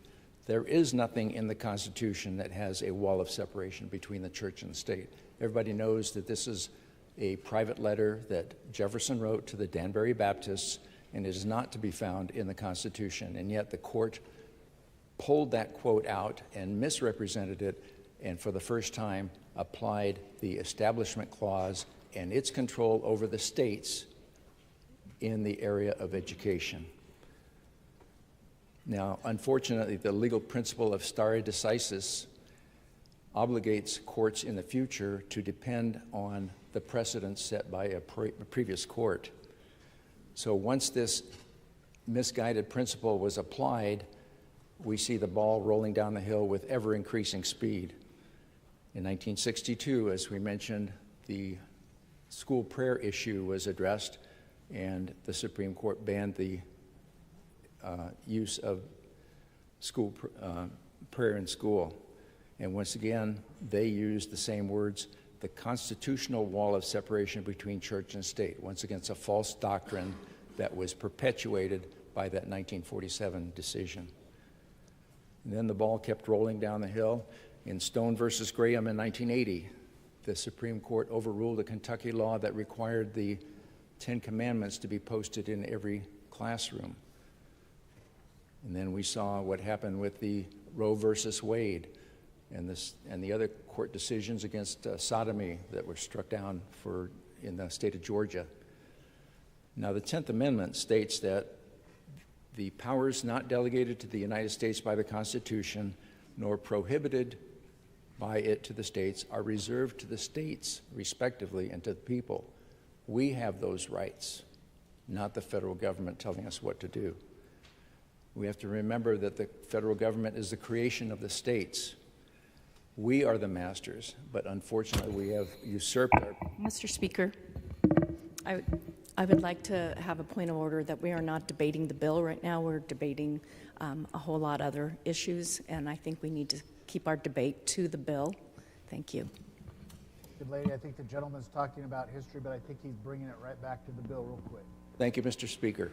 It's important that if we don't understand the historical dilemma that we're in, we'll never dig ourselves out of it, and we will be having these discussions in perpetuity. Federal government is the creature of the state. We are the masters, but unfortunately we've allowed the creature to rule over us in matters where they have no absolute jurisdiction. And fortunately, we have seen a reversal of some of these stare decisis decisions. The Coach Kennedy case that our good representative from Idaho Falls is very familiar with, and the Dobbs decision. So here we have two court decisions that are diametrically opposed to each other. Which one is the correct one? You know, if we can't make up a decision, we have a problem. Well, when prayer was outlawed in the school... Gentleman, 13. Mr. Speaker, I do appreciate and agree with what the man's saying, but that Dobbs decision doesn't have anything to do with school choice. You're right, sir. I'm just indicating that this... 5. Thank you, Mr. Speaker. Let's get our discussion back to the bill if we can, please. The objections are noted. The gentleman can continue to debate the bill, but try to come to the bill. Thank you, Mr. Speaker. With the absence of prayer in the school and the use of the Bible in the school, which is also a Supreme Court decision, and the Ten Commandments, nature obviously abhors a vacuum. And so something else crept into the school system. It's called secular humanism and Darwinism. The teachers who are proponents of Darwinism. Gentlemen, please come back to the bill on choice. We don't need to talk about Darwinism. We need to stay on the bill. Yes, sir. This all revolves around what is being taught in school and why parents want a choice away from the public education system. So that's the point that I'm trying to make right now. Let's examine some of the tenets of this new religion that is being allowed in the school. Number one, there is no God. All of creation is a series of... Come back to the bill before us. The gentleman from 13. Thank you, Mr. Speaker. I was just going to let you know, I love what you say, and I agree with what you're saying, but that's not the bill in front of the body, Mr. Speaker, and we have to stick to the bill. There's a lot of things I'd like to say, but we've got to, in order to keep this on track, we've got to stick to the bill. Gentleman from 15, do you have a comment, or are you just standing with your cord? Thank you, good gentleman. All right, good gentleman, please stick to the bill. We all understand the history, and we appreciate the history lesson, but let's talk about the bill, please. Gentleman may continue. Thank you, Mr. Speaker. Article 3 of the Idaho Constitution says that the first concern of all good government is the virtue and sobriety of the people and the purity of the home. The legislature should further all wise and well-directed efforts for the promotion of temperance and morality. Now, there are two possible solutions to satisfy the requirements of some people. Number one is to roll back the clock to where people were satisfied with the school system in Idaho around the founding of the state and the writing of the Constitution. Certainly that was involved with the use of the Bible and moral principles and virtue. The way to do that is to stand up to the federal government, and I'm not certainly advocating for that because we saw what happened in another state in the South that defied a federal requirement for desegregation. They sent federal troops in. That's not the right way to do it. The best possible solution, in my opinion, is to assist parents in choosing the learning environment that satisfies their responsibility to teach their children their sincerely held beliefs without government interference. And this bill is the closest thing that has happened during my tenure here in the House. So I urge you to vote in favor of this bill. Thank you. Debate on the motion. Gentleman from 12. Mr. Speaker, I rise to debate the bill. Gentleman has the floor to debate the bill. Speaker and good body,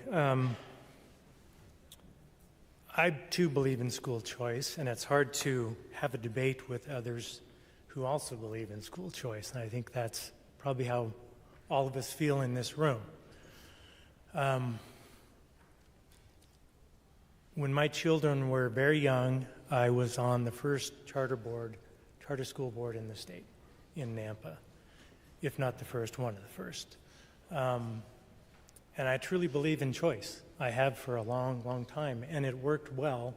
Liberty Charter School was amazing to my kids. They still are.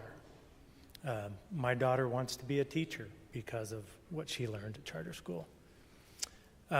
We all also attended public school because when the kids got to high school, they wanted to play sports. And they couldn't do that in the charter school system, the public charter schools.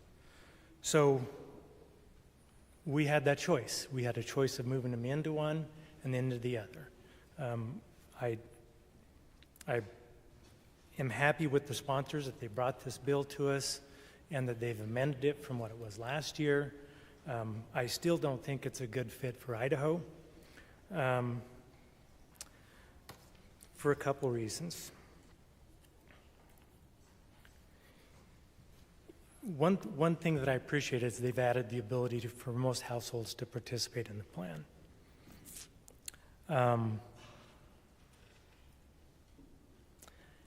However, I feel that this bill also gives wealthier families sometimes the first right to participate in this program because The people who are in the program now, or private schools, are paying for that. So they have the ability, and that is their choice. So right now we have parental choice. They can pay for that themselves. They can go to charter schools. They can go to any other, you pick the schools. They can go now. So we currently have school choice. We have had for a long time, and it works well. What we're being asked today is to fund that, to make that available for more people. And last year, I advocated that they come back with this bill, adding for lower income families to be able to qualify for this, and they've done that. What I'm not loving about this current bill is the way it's written is families with 4 kids making $94,000 a year will qualify for this. I don't know about you, but in Nampa, where I live and grew up, $94,000 is a pretty good salary. Those people aren't needing for much. So once those families get in, they're in. So it does become a legacy thing. And if we're capping it at 50 million, whatever that number is or ends up being down the road, those people and their kids will still be in the system. Good for them, not so good for the people on the other end of the spectrum who can't get in because it's full. I also believe that when this happens, if this happens, that the next time we're having this discussion, it'll be on facilities funding. Where do we stop? If we're going to advocate for school choice, we have school choice. Let's work on programs we have now. Let's work with them to grow bigger, to get into the communities that they're not into. So, Mr. Speaker, I feel that there's an old saying that my dad taught me years ago, is that we all rest in the shade of trees the people have planted, other people have planted. And I believe that's true. I believe that's why a lot of us are here. I also believe that a lot of us ran our campaigns on less government. I believe this is growing government. And if not now, for darn sure down the road. So if we're going to plant trees for other people to sit in the shade of, I think with a bill like this, we're going to have to plant 2 or 3. Thank you, Mr. Speaker. Gentleman from 9. Thank you, Mr. Speaker, to debate the bill. Gentleman has the floor. Thank you, Mr. Speaker. Ladies and gentlemen of the body, I'm a proud product of our rural public schools, and they prepared me tremendously well for life, and they took a farm kid whose family had not gone to college to be able to go to college and law school and serve in the military and as a federal prosecutor. But so much of this debate has fallen into a false dichotomy, where you either have to be for public schools or you have to be for public school choice, but that is not the truth. You can be for both. And I'm a proud supporter of our public schools, and I proudly support this bill. It strikes the right tone. It's for lower income and disability students, and it sets the right amount of money. This is $50 million, and that's where it's capped, and it's not going to grow without any of us continuing to vote on it. But ultimately, it does something by putting the choice in the hands of the parents. And parents know best for what their child is, and private schools should not be restricted to the most wealthy among us. Therefore, I urge you all to support this bill and urge your green light. Thank you, Mr. Speaker.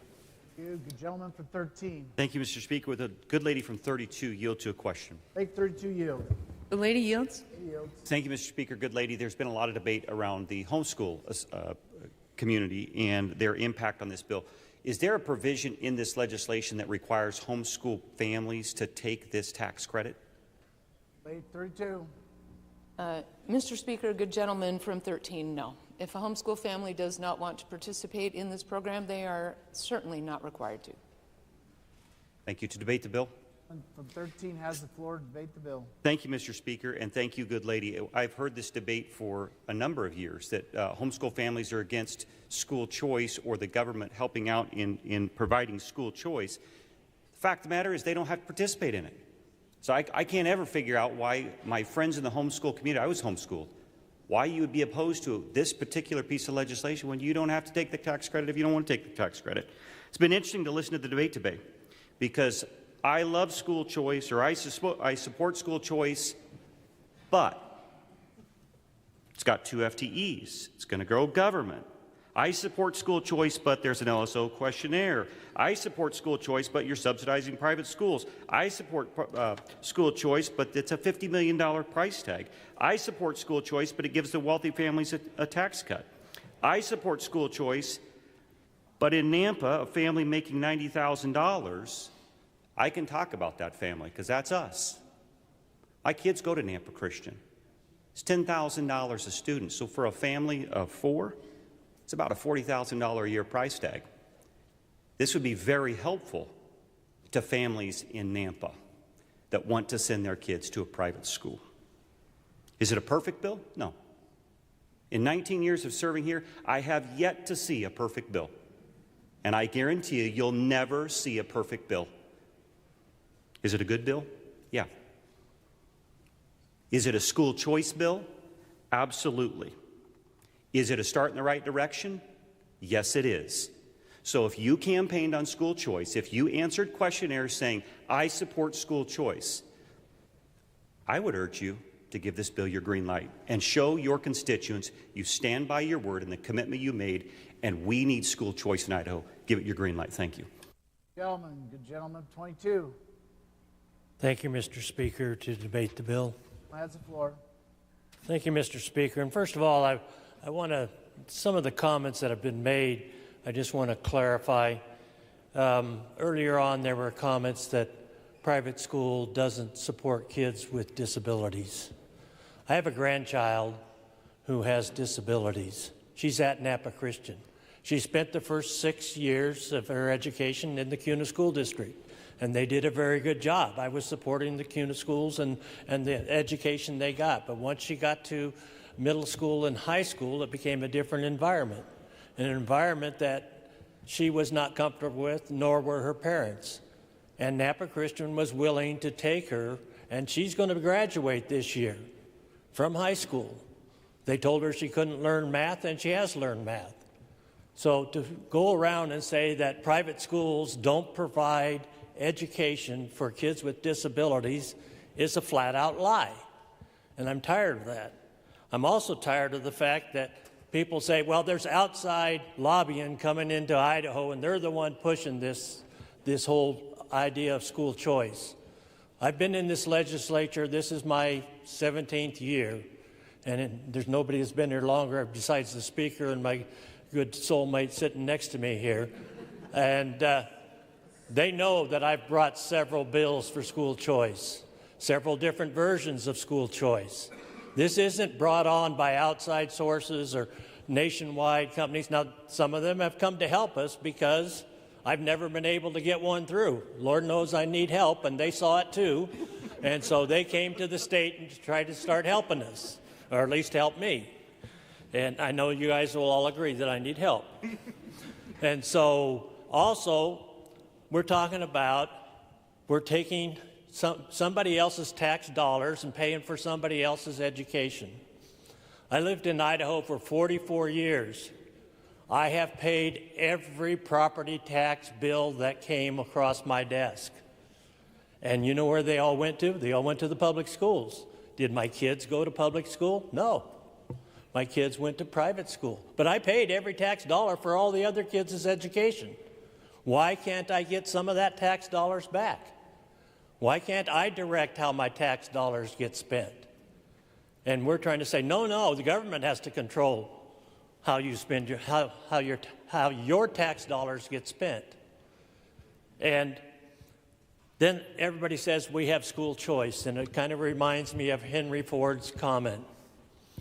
You can buy a car any color you want as long as it's black.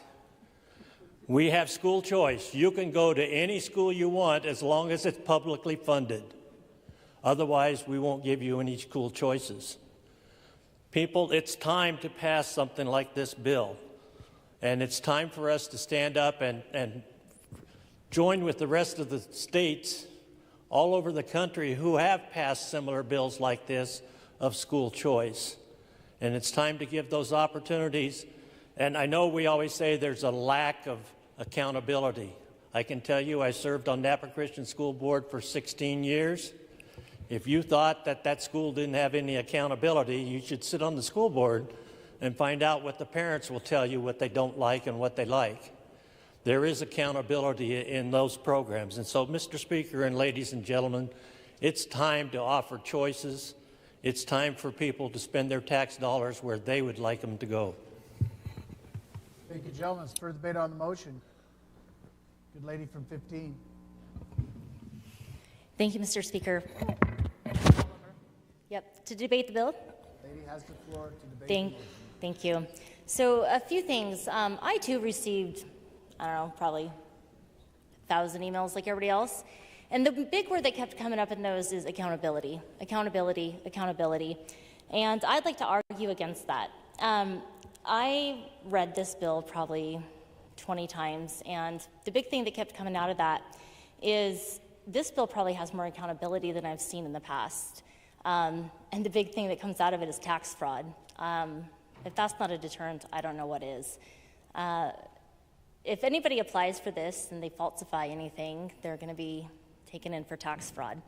I won't go into all the accountability parts because I think that they've been discussed today. And then the last thing I'd like to say is private schools. We shouldn't be funding private schools. But there is a program out there that we kind of fund private schools with BYU, Northwest Desireen, Alignment School, and that went through and it's still being financed. So I don't know what's different about that. Further debate on the motion, good gentleman, 30. Thank you, Mr. Speaker. I was going to say it'd be really hard to follow the better. Would you like to debate the bill? I would like to debate the bill, please. Someone has the floor to debate the bill. Thank you. I apologize. I was going to say it's hard to follow the better-looking gentleman from 22, but it's really hard to follow the better-looking lady from 15. So I appreciate the opportunity to debate for the first time. Just kidding. Just kidding. Fair enough. In my career, I'm trained to look for problems, and then we sit with clients and we try to help them work through those problems. And so that's where my mind goes when I look at this bill. Not so much about the definition of choice and whether this should be for private or public, but what are we actually doing with this bill and what are the problems that could come from it? And there's a few that stuck out to me. First off, we're going to issue credits based on a tax year in this bill. But schools work off of overlapping years, which means I can see a scenario where a parent who wants to send their child to a private school receives the credit in the year, sends their child to school in the fall, but doesn't have enough money to then continue tuition to send the child to the school the next semester and brings them back to the public school. It's my understanding that public schools are funded based on average daily attendance, which is typically calculated in November. So those schools are now going to be funding that child for the second semester of the year, of the new year, without the funds to actually do it. Students participate in extracurricular activities. I think it's fantastic that a parent can homeschool their child and still send their child to band or send them to sports, football or dance or whatever it might be, and that they have the ability to do that. But that is a drain on public resources. And if that child is receiving this credit and going to a private school, but then also enrolling in those activities, how does that not put a strain on our public school system? There's no process for the Tax Commission to actually verify enrollment. So yes, it is fraud to lie on your taxes, but there's loopholes all over the place on taxes, as any good CPA would know, that you can simply claim something and you don't have to worry about it until you have to go through an audit. And many people don't understand what is and what is not fraud when it comes to their taxes. So we're putting a lot of burden on the Tax Commission to have to police that. And I think that's very difficult for them. There's also, again, no way for them to tell if your child was actually enrolled. This bill does not give direction to the schools to say, communicate with the Tax Commission on your enrollment, or tell them how that works. So we're going to, what's the phrase, promulgate rules. We love doing that, right? I remember in orientation we were told, don't do that. But that's basically what we're doing. We're asking the tax commission, we want this, so you guys go figure out how to do it. Parents in this bill cannot get any of the tax credit if they are teaching their child. I like that. That means that a homeschool mom with 5 kids or 10 kids can't simply collect the money and say, I'm teaching them, give me the money. So that's a good thing. But in this bill, it doesn't clarify anything about staff for private schools. So if I'm a teacher in a private school and my student is enrolled in that school and I receive the tax credit for my student and now I am teaching my student, where does that fit in? Is that a potential for lawsuits or complications with this? This opens doors to fraud and abuse and the misuse of taxpayer dollars in a way that I haven't seen for a long time. And I haven't been here quite as long as the gentleman from 22, who's probably seen much more than I, but I can see where this can be a problem, and it worries me. There's no clear enforcement language in this bill. So if we want to have a bill that does school choice and that gives money to families who are sending their children to private schools, let's do it. Let's do it the right way, but let's not create a bill that has so many problems that it's just going to cost the taxpayers even more money as it is litigated and as it is disputed, and because it's being done, in my opinion, rushed. I really feel like I want to help every single child wherever they go. I feel like our public schools do a great job. Oftentimes we say that our public schools are failing our students. I would argue that perhaps we are failing our public schools. With that, I'll be a red light on this, and I thank you for your time. The debate on the motion. Good lady from 8. Thank you, Mr. Speaker, to debate the bill. Lady has the floor. Thank you. I have had unbelievable heartburn over this bill over the last 48 hours, like probably most everybody in this room. I've been back and forth in which way am I going to vote. I'm still not 100% sure, but I have a pretty good idea. This bill has means testing, 300% of the federal poverty level. That's means testing because it puts those students ahead of the rest. The average tuition for private school in the state of Idaho right now is between $4,000 and $7,000. And as the good gentleman, I'm half blind in one of my eyes, I can't tell what number you're from, I'm sorry, said that he pays $10,000 per student. And I've heard numbers as high as $16,000 and $17,000 in Idaho. That's a lot of money. The $5,000 cap will help, but it doesn't solve a lot. I've also heard, well, maybe we should pass this bill so we can fix it later. Well, that's probably not really a good way to do it, but it might happen.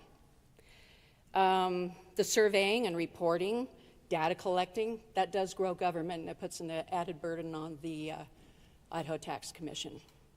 Now, on the other hand, as I came in here to the floor to sit down, and I was going to check some emails and stuff, and then I just closed my computer, and I started to think about my grandson. He's on the spectrum, the autism spectrum. When he was in the public school system, he was accepted to a highly accredited STEM academy in Meridian with all the promises of all the bells and whistles. Oh, we're going to help him. We're going to give him counseling and all these bells and whistles with the social justice and whatever. He did nothing but fail in that school, to the point where he was constantly, about at least once a week for the first 2 years of school, he was sent home because of his behavior. And so his parents pulled him out of school, and they homeschooled him for a year. There was some really good improvements in that young man's behaviors and his social ways of doing things. Then they were able to, during that year, they actually figured out a way to save and scrimp and put him in a private Christian school. He's 14 years old now, and I couldn't be more proud of him. Sorry, I'm going to be emotional about this, but you can't even hardly tell he has autism. He has just flourished in the private school system. So what the good gentleman from District 30 said, this does create competition in the school system, whether it be in the private or the public school system. And I think in this time where we are with DEI and everything else that we've been fighting for many, many years, this is a good bill, and I will be giving it a green light. Thank you. Thank you, lady. Good gentleman from 2. Thank you, Mr. Speaker. Debate in favor. Gentleman has the floor to debate in favor of the motion. Mr. Speaker, I would just mention that I'm really excited that it took a $50 million school choice bill to make fiscal conservatives out of many of us. And what I can't understand here today, and I've gotten the emails too, and the confusion in the public seems to be great. I think that's being fed by outside sources. One group tells me there's not enough accountability. The other group tells me there's accountability. We can't have any of that. It's government intrusion. One group says it doesn't serve it. I almost feel like I'm going to wind up mimicking the good gentleman from 13 because he said most of the stuff that was in my heart to say. I'm no good at notes. So it's either not enough, too much, too little, too late.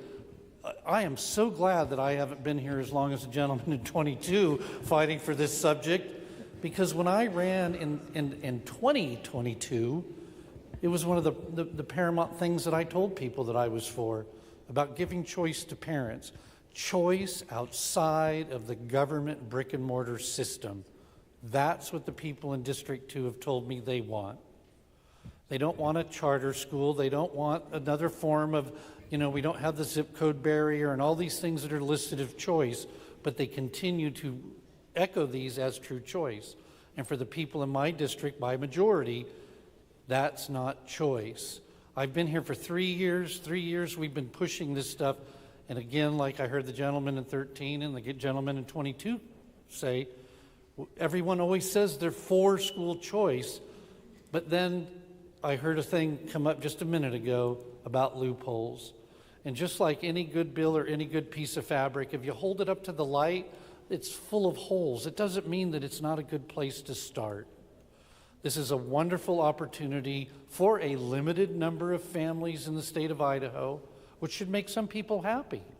Everybody's not going to flood and empty the public school system. They're not all going to go to private school. Some homeschooling families may take advantage of this, and those who choose not to won't. It doesn't force anybody to do anything, but it gives opportunity for families that are looking for opportunity. And I think that it's time that Idaho quits leading from behind in this area and starts to step out and give what families are asking for. Thank you, Mr. Speaker. Thank you, good gentleman. Good gentleman from 4. Thank you, Mr. Speaker. To debate in favor of the bill. Has the floor. Thank you, sir. I think we have to take a step back and ask ourselves, why are we here discussing this? And I think the answer is fairly obvious, and that is that there's a lot of dissatisfaction with the public education system. It's as simple as that. That's why we come back continuously year after year, as my friend from District 2 said. In the 3 years that we've been here, we've discussed school choice. In the many, many years that some of the others have been here, school choice has been an issue. Well, why are we dissatisfied? Well, the answer is that we have a problem with our education system because it is failing in many ways. When 60% of our students cannot function at grade level, when their math and education scores do not match their grade level, that is a failure. And if you are in agriculture and 60% of your crop was failing, you would do something about it. Now, if I were in the business of manufacturing widgets and I threw out 60% of my crop and I only had 40% success, and a salesman knocked on my door and he said, for 2/100ths of a cent, you can try something different to see if it works, I would jump all over that. And that's what we're doing today. We are spending a very small amount of money. We are asking to spend a very small amount of money, 2/100ths of a percent of the amount of money that we have allocated to the education system to try something different, to see if perhaps we can turn out a better educated student population. It's very simple. I don't see that there really is much of an issue here, that we can't get behind this and see if we can do something better for our constituents, for the people of Idaho who are not happy with what we're doing. I ask you for a green light on this. For debate on the motion, good lady from District 6. Thank you, Mr. Speaker, to debate the bill. Lady has the floor. Thank you. A couple things. Number one, I have been a champion for kids, kids from early childhood to college. And before I really get into my debate on the issues, I just want to point out a couple of things. And when we are saying there's 17,000 private school kids, and you take that times 5,000, we are over $85 million. And that's, if every one of those kids apply, which I assume that they probably would, because I sure would, that doesn't leave any money for those numbers that we are already talking about, that in the means test at basically $95,000 that we earn. So I just want to point that out, that there's not a lot of room. And but back to really the points I want to make about the bill itself, because we've heard some flaws in this bill, and I'm going to point out, in my opinion, too, an area in which I think is extremely flawed, and that is when you look at pages 4, lines 6 through 10, that talks about submitting the engagement survey, and then on page 5, lines 3 through 19, that designs the fact that LSO, our legislative services folks, are given that responsibility. So not only are, we've said some of the areas that they could add into the survey, but it's like, how does that give a purpose to absolutely look and measure the standards of the learning under this bill? I see this as it lacks purpose. It lacks the standard for measuring. And obviously, we like surveys. Surveys can say that the parents like the teacher, the parents like the structure, and that's great, because that's what we want. We want the parents to be happy, but this is not giving us the accountability piece that we need to determine how are these children learning on a broader basis. It appears that when this redraft was done, that this got kind of thrown in at the last minute, just for the sake of existing. It seems like a survey is being put in there. There's no guidelines on, so should the State Tax Commission, they don't even get a copy of the survey. And they're the ones that are administering this, who are not experts in education. And if you look, the survey goes to the governor, it goes to Rev and Tax committees in both the House and the Senate, and to JFAC. There's no mention of anyone who has some education background, who has understanding, and I think that's a real problem. Is the survey going to analyze for trends? Is it going to give us an impact on what the future of the education should look like? There's basically no direction to LSO, folks. And when there's a fatal flaw in a bill, we say we need to go back to the drawing board, because we don't want to set forth legislation that's going to be left again to the courts for interpretation. We know what that has done in the past, and I see big holes in this area.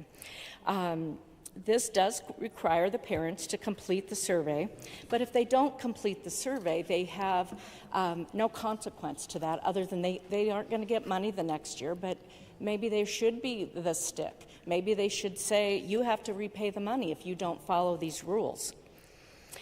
Is this going to track student progress, or is it simply going to track enrollment data?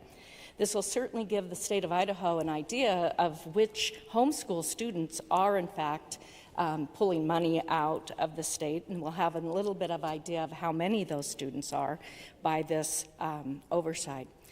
LSO monitoring this and putting this out is basically impractical, and it is not aligned with their mission. LSO's primary role is to support legislators, not to oversee tax policy, not to oversee education policy. And we know that as a body. We know that is not the responsibility that should be thrown to LSO. This does not give additional resources to our State Tax Commission or to LSO to actually implement this. And it's not going to be an easy task for them to implement.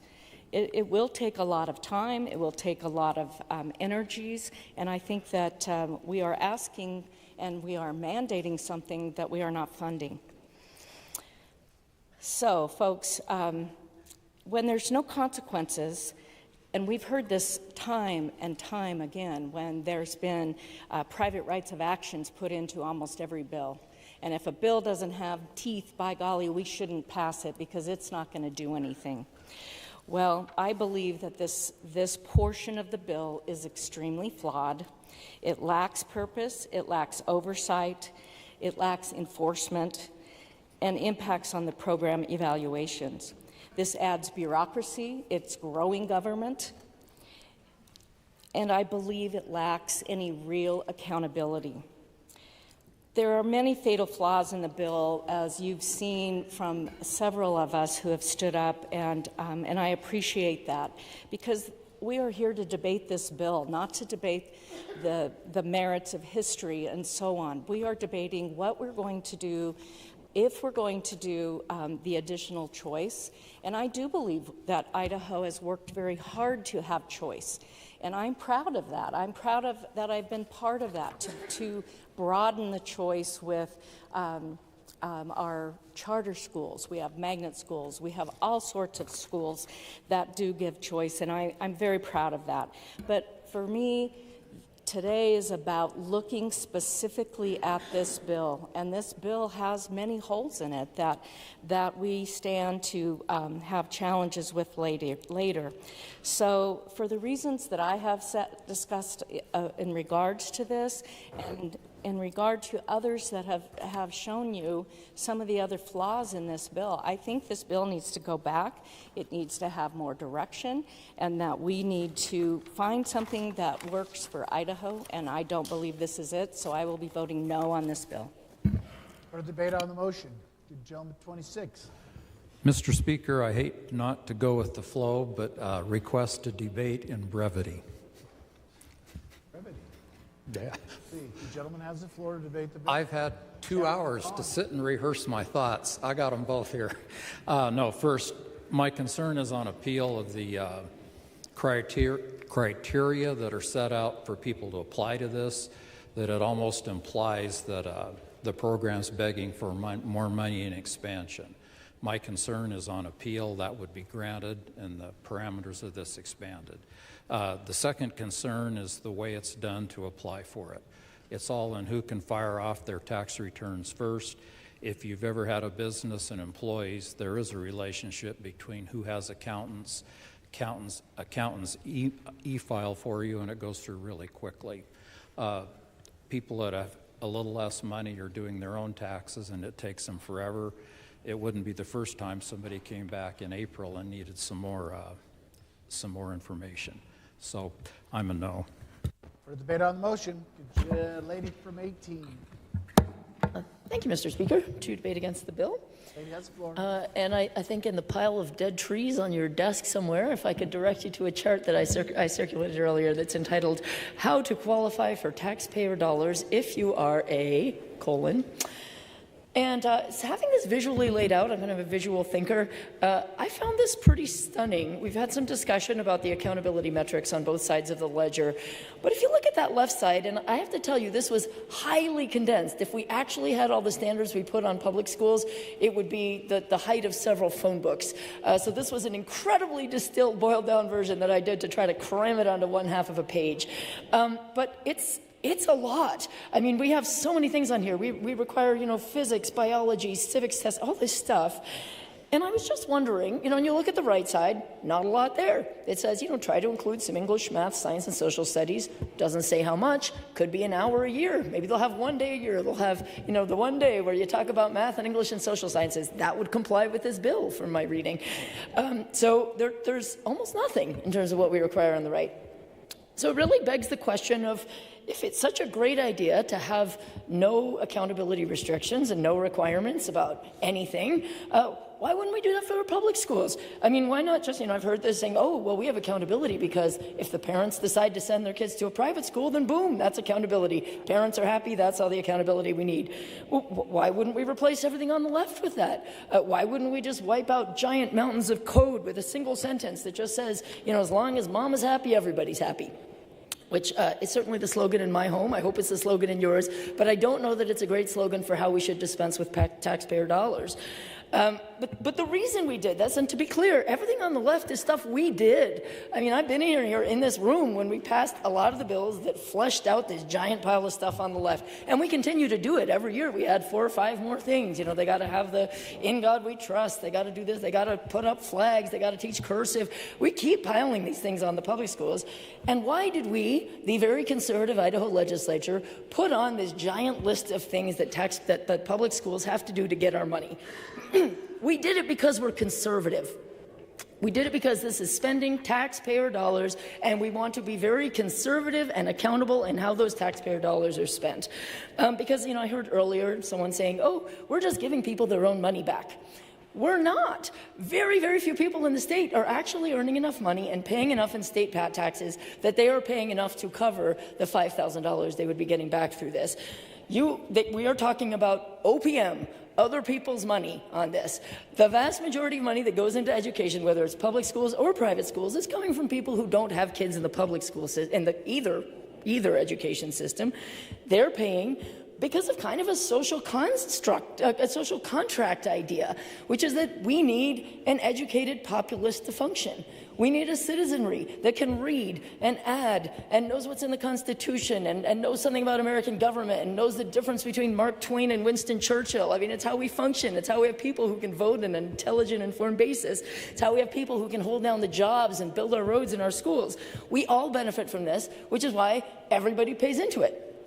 And it's why we have a stake in accountability for that. We're all saying, sure, I'll pay my money so that your kid can go to school, but I'd like some strings attached on that. It's not just free money. If I'm going to pay, happy to pay. We need that educated citizenry. But I would really like to know when I hand that check over that they are going to learn biology and chemistry and algebra and American government and American history, that school isn't going to be turning people away based on their disabilities or their religion or their race or anything else. I want to know that they're testing, that we actually have qualified teachers who have passed background tests and are certified and know what they're doing. We have a long list of things before we fork over those taxpayer dollars, and we should have that long list of things. Because we are playing with a lot of people's money, a lot of taxpayers' money that should not just be handed over, and this should not be a one-person accountability metric. Since when did we just say, recipient satisfaction is the only standard that we have on doling out government money? Where else would we ever do that in anything we do? I know we don't have a lot of Medicaid fans here, but let's just look at that scenario. Let's look at a disabled person on Medicaid who needs dialysis. Okay, now we say, okay, we'll pay for your dialysis. You go to a doctor who's certified, who fills out all the paperwork, shows that they know what they're doing, they have to be trained, and then we will pay for your dialysis because that's what you need to save your life.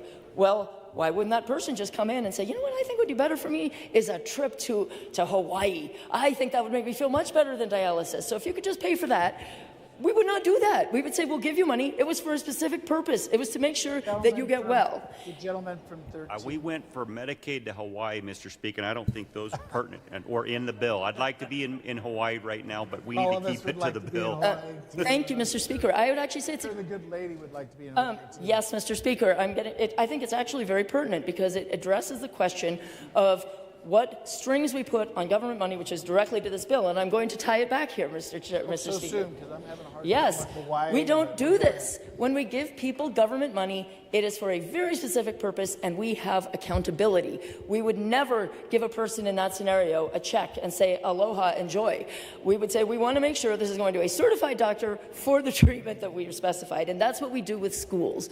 We're giving them a check, essentially, we're paying for their kid to go, to know that they're going to learn this stuff, and it's going to be from qualified people, and they're going to be tested and reporting. So again, it's quite stunning to me that we would throw all that out the window on the right side of the equation.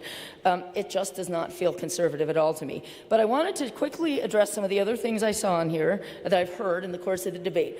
I heard that it's means tested. I don't think it's means tested. In fact, I would be stunned if anybody of lower means were ever able to take advantage of this. There's a school down the street from me, $25,000 tuition. No poor person is going to be able to go there with a $5,000 check. When my kids were younger, for a while I sent them to a private school that was $18,000. It's probably a lot more than that now. It was a very well-heeled crowd at that school. It was pretty much universally very wealthy people. If you cut each of those people a $5,000 check, it would still be very wealthy people going to that school. It's not like they would suddenly be able to open their doors to low-income people. They still wouldn't be able to afford a basically $20,000 tuition, even with a little $5,000 kicker. So this is not opening the door. I feel that this 300% of federal poverty line thing, nobody's going to really be able to take advantage of that, because you can't go to private school for $5,000 a year. There's almost none in the state that you can get into for $5,000. I think the mean in the state is more like $12,000, and in certain areas way higher than that. Another thing I heard was that, maybe we'll have better outcomes. We will never know, because there's no testing or results reporting under this bill. So we will be sending some money into a black hole. We will have no idea if the kids who get this money are doing better or worse. In fact, if we look to other states, it indicated that they were doing worse. In one of the few states where they actually were able to measure anything, in Indiana, they found math scores actually dropped for those who were the recipients of these essentially voucher funds. Some other things I know there was talk about. Some schools do accommodate people with disabilities. That's wonderful. I applaud that. But they don't have to. That's not one of the requirements of this bill. That would be fully voluntary. I was contacted by a constituent in my district who had to pull their kid out of a private school and send them to the local public school because their private school would not accommodate their kid's disability. I also heard this notion of, well, why shouldn't you get your money back if you didn't use it? If you didn't send your kid to public school, maybe you should get your money back. That's not how we work. I don't get money back for the taxes I paid to pave roads in parts of the state I don't drive on. If I don't go to my local park often enough, I don't get my money back for not going there. We are providing a service, a universal service with standards, because we need an educated citizenry. So I hope you will give this your red light. I feel this is one of the least conservative bills I've ever seen presented to me in my 11 years here. Is there further debate on the motion? Good gentleman, 27. Mr. Speaker, I'd like to debate the bill. Has the floor, debate. And I will be speaking a little slower because I can't keep up with Representative Rubel. But I would like permission to read a few words. The gentleman From paper? from the newspaper. Yeah. The gentleman has asked permission, unanimous consent, to read from the newspaper. Is there an objection? Gentleman may read. Hearing Okay. none, the gentleman may read. None of you probably read this article because it appeared in the 1940-something in the Minidoka County News. And it was obituary of my great-great-grandfather.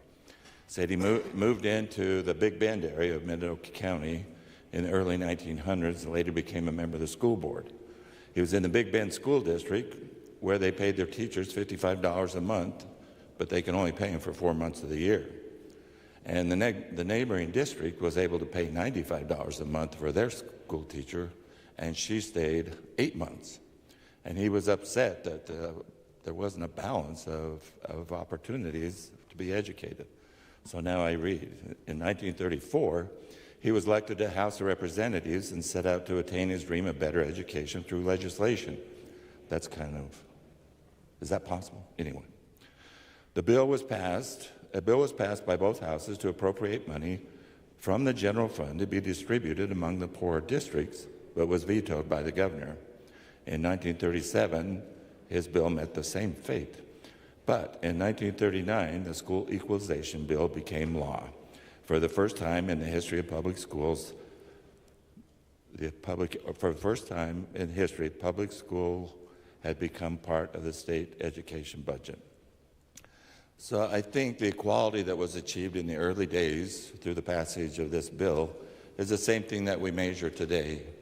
Now, when we talk about measuring things, I've watched the news, and I can't wait for the day when the federal government gets rid of the Department of Education. What will that mean for us? Well, I can show you one thing that it means, and I'll try and belt out because I'm going to use both hands. Good gentleman, you can't use props. Look, this is okay. Sorry. That's good. Now, I have no props. I should have the chief clerk call you out, but we'll let you get away with it. Okay, there are pages and pages of rules and regulations that we've... You guys tell he's my cousin? Well, he remembers. I babysat him, and he was an ornery little cuss back then, too. So there's pages and pages of regulations that we heap on the public schools. And I think Representative Rubel's explained really well why we do that. But what I want to do, and this is just Clay's dream, like my great-grandfather, I'm a dreamer, I want to see what the federal government does with schools, and then I want to do some of the same things in the state of Idaho. And I would like to do these so at some point in time when people want to make a choice, that we won't build up a whole system of things that we can't support, because the better choice will be public schools, because we have less regulations, we have more people teaching and helping people instead of filling out reams and reams of paper. I'm totally opposed to doing this change right now, and I'm totally for making big changes in our public education when we get the opportunity. Thank you, and I'll sit down and gather up my props. Further debate. Good gentleman, 31. Thank you, Mr. Speaker. I wish to debate the bill. Gentleman has the floor to debate the Thank you, Mr. Speaker. I choose to be a supporter of parental choice. I have asked the question repeatedly in this building the last month, what can I do to help remove roadblocks to parental choice? And apparently this piece of legislation indicates that a roadblock, and maybe a major roadblock, is funding. And I will tell the gentleman from 22 and the gentleman from 13, I feel like King Agrippa, you almost converted me.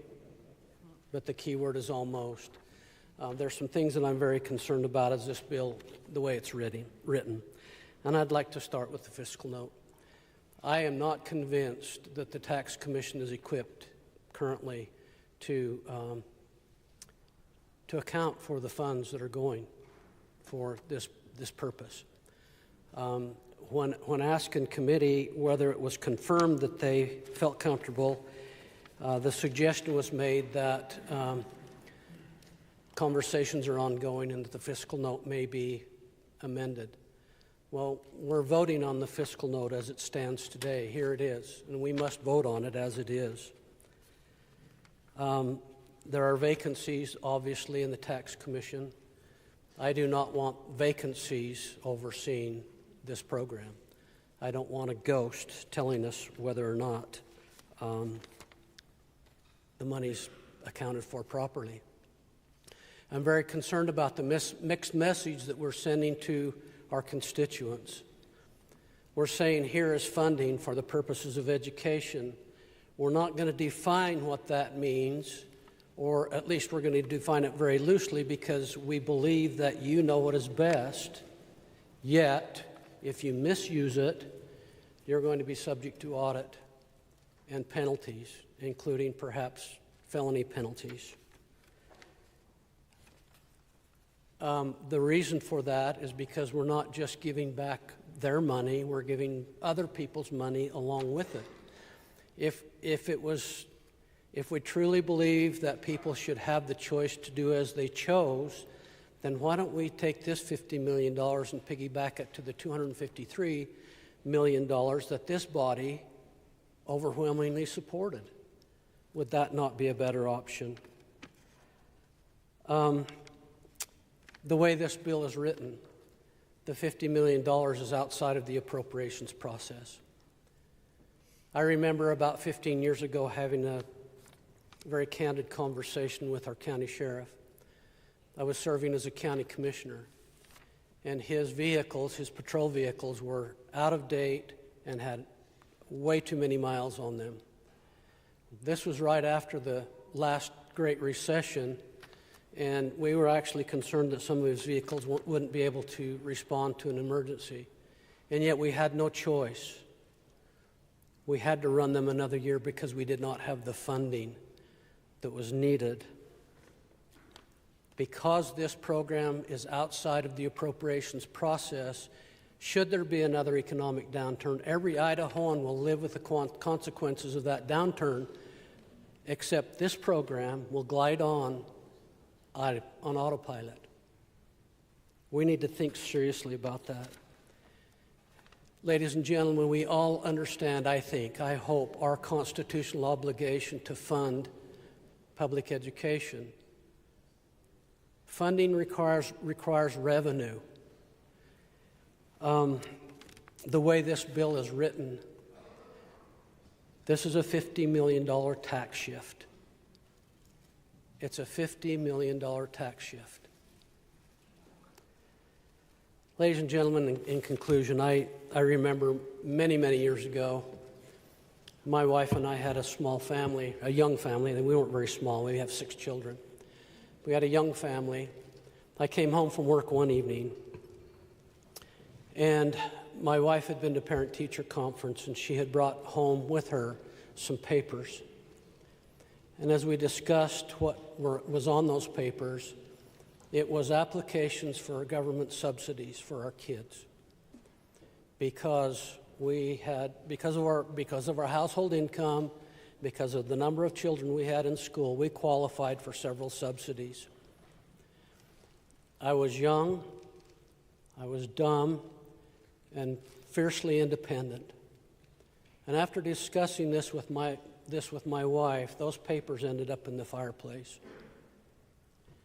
And yet today we are discussing the possibility of paying parents to drive their children to school or to swimming lessons or perhaps a dance recital. I'm wondering, ladies and gentlemen, if I was born in the wrong generation. With that, I'm a solid red on this bill, so thank you, Mr. Speaker. Good lady from 34. To debate the bill, Mr. Speaker. Lady has the floor. Thank you, Mr. Speaker.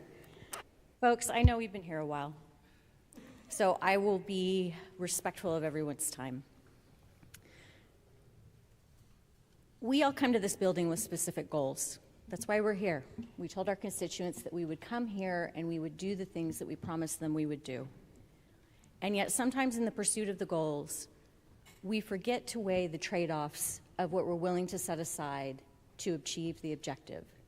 And in this instance, House Bill 93 sets aside some critical things that we have identified as priorities for us as legislators in Idaho. I speak specifically about what it means for a child to expect to walk into the door of a school and to be treated fairly and with respect. Under Idaho law, the private schools get to have their own enrollment process. They get to determine who is allowed to register. They get to determine the curriculum. These are all good things that I am 100% supportive of. Private schools are private for a reason, and they have the right to determine what their curriculum is and how they function as an institution. But once they begin to accept students who have received tax credits, I begin to wonder what kind of example we're setting when we demand that our students in public school not be treated poorly for their views, that they be respected, that their faith be respected. I look at the situation in front of us, and I respect all of you here today, whatever position you may hold. But at the end of the day, we have an obligation to ensure that a child feels like they can go somewhere and that they can be themselves in an environment that is safe for them. As some of you may have seen, there's a letter that got passed around with my name on it about a mom who was seeking out an alternative for her family. She went to a local school that just in this instance happened to be one of the religious private schools. She wanted her kids to be in an environment where they could have religious instruction. But when the school discovered that they did not share the same denomination as the school in question, she was told she needed to go somewhere else. This was a mom who specifically said, I want my child to have access to Bible instruction in class. I'm okay with that. I am okay with my child following the rules of your school. But because that child and that family did not share the faith of that school, they were turned away. Again, the school has the right to do that. But once we start sending out public taxpayer dollars and it's in connection with people attending private schools, I think we have to raise our standard for what is acceptable when it comes to discrimination in these circumstances. Finally, the last thing I want to point out to you is in section 19, which is towards the end of the bill. And you'll note that it says, and makes reference to something called parental placement. So this references back to special education. When a child has a parental placement under an individual education plan, what that means is that the parent is opting out of the system that ensures they have free access to the services that come with special education. Now, this is a provision that's in the bill, clear as day, right? It's visible for anyone who reads it. But I'd be curious to know how many parents realize that when they accept the credit for their special ed child, that they are also opting out of the right to receive services from public schools. I also think it's worth noting that, again, through a lack of resources on the part of private schools because of the complexity, the private schools are often relying on the public schools to help them with their evaluations, to help them with their testing, to reach the point of understanding how to best serve the child. And the stories I've heard about the children who have high needs, they need a one-on-one assistant to provide support to them. How is that replicable in a smaller system that can't spread those expenses across the district or the state as a whole? It's not the fault of the private school that they don't have those resources. The reality is there are high needs kids and they need access to the services that are in the public schools. What I'll leave you here with today is this. We are facing a choice about whether or not we as a body that have debated previously the notion of, do we support the redistribution of wealth? If you support the redistribution of wealth through government subsidies of $50 million, House Bill 93 is for you. If you want to advance a serious discussion about how to provide a better education for Idaho students, I encourage your red light on this bill. Thank you. Further debate on the motion? Good gentleman, 22. Thank you, Mr. Speaker. To debate the bill.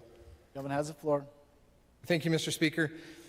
I have way too many notes, as everybody's been talking, of course, and we all like to take notes and find out what information maybe you have a difference of opinion on, or what is possibly inaccurate, and go through those things. And I'll try to leave something for the good lady who's going to close on this without wasting your time nor hers. One of the concerns we hear about is this isn't going to be helpful for rural schools because they don't have private school options. They don't have those options oftentimes because the parents are happy with their schools. They do a great job there. Parents don't necessarily want or need another choice there.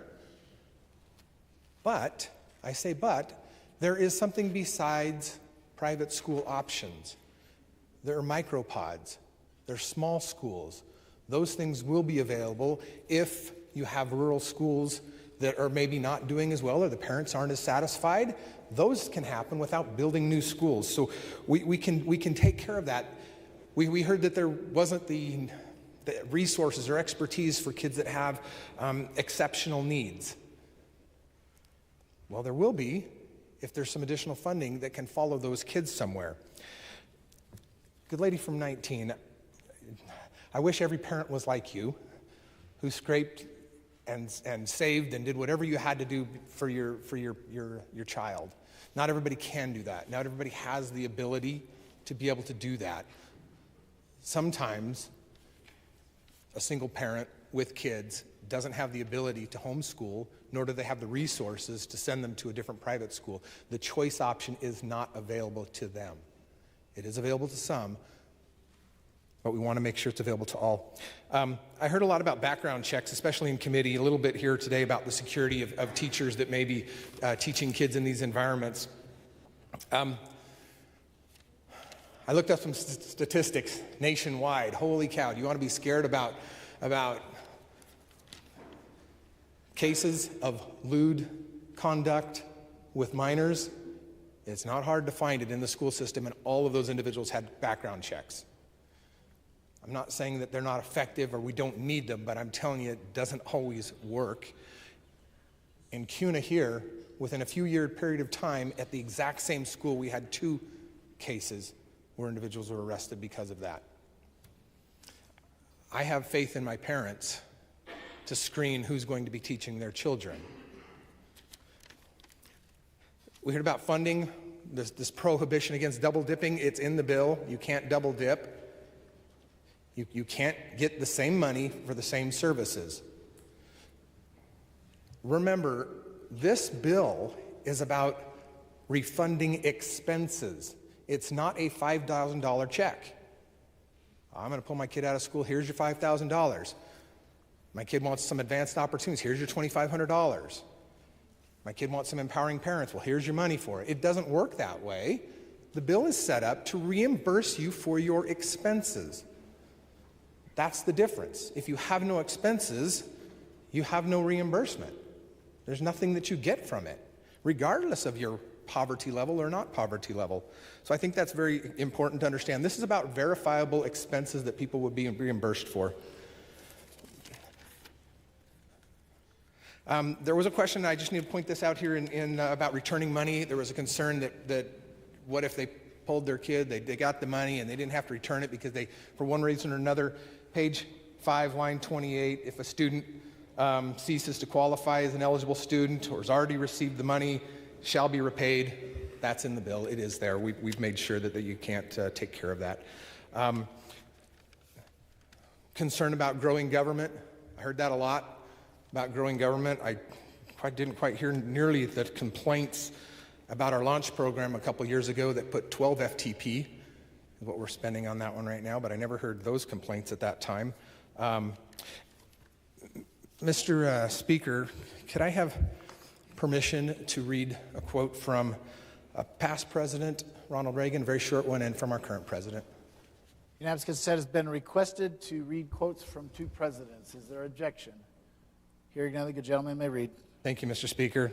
This is from President Ronald Reagan. He says, "Our leaders must remember that education does not begin with some isolated bureaucrat in Washington. It does not begin with state or local officials. Education begins in the home, where it is a parental right and a responsibility." I may just add, it also ends with the parent as well. Ultimately, they're the ones who have to respond to that. Mr. Speaker, and then the one from President Trump here says, "Parents want and deserve the best education for their children, but too many children do not thrive in the assigned government-run K through 12 school. It is the policy of my administration to support parents in choosing and directing the upbringing and education of their children." If the president's latest executive order is like anything else, it will be held up in courts for years and years, because that's what we do when we don't like something. We sue and we hold it up. I'm not willing to wait to find out if that program is able to come down to the states. If we're waiting for that, I think we're going to be waiting a long time, Mr. Speaker, for that to actually happen. I'm almost done, Mr. Speaker. I got just a couple ones I really need to touch on. Accountability. We talk about it not being the same as what's in the public school system, that we have all these accountability measures. Well, good. That's okay. This is something different. So if we're trying something different, you don't repeat what you've already done. I would say, though, if we really wanted to free up those public schools, which I would love to do, then you know what we do? We take all the money we're giving them, we hand them to the parent or the kid, and we say, do whatever you want with that $10,000. I'd love to have the money follow the kid, and they can pick wherever they want. I would love to do that, but that's not what we're doing today. We're just trying something a little bit different with that. The Tax Commission, as far as whether or not they're going to be able to account for $50 million program, if they can't, we're in trouble. They get billions of dollars, and if they can't account for a $50 million program, then we're in trouble. We met with the Tax Commission. We worked with the Tax Commission. We talked about what resources do you need to administer this program, and they told us. We said, you only need $125,000 for a new program? Yep, that's all we need, and some FTP. Well, they have unfilled FTPs right now. They can fill those positions to staff what they need. Speaking of fiscal notes, Mr. Speaker, I wasn't sure if I have to ask permission to read our rules, but I'm going to ask permission to read from our rules there. I don't think it's necessary, but unanimous consent has been requested. The gentleman can read. Thank you, Mr. Speaker. This is just so everybody knows here on, if I can find that one again.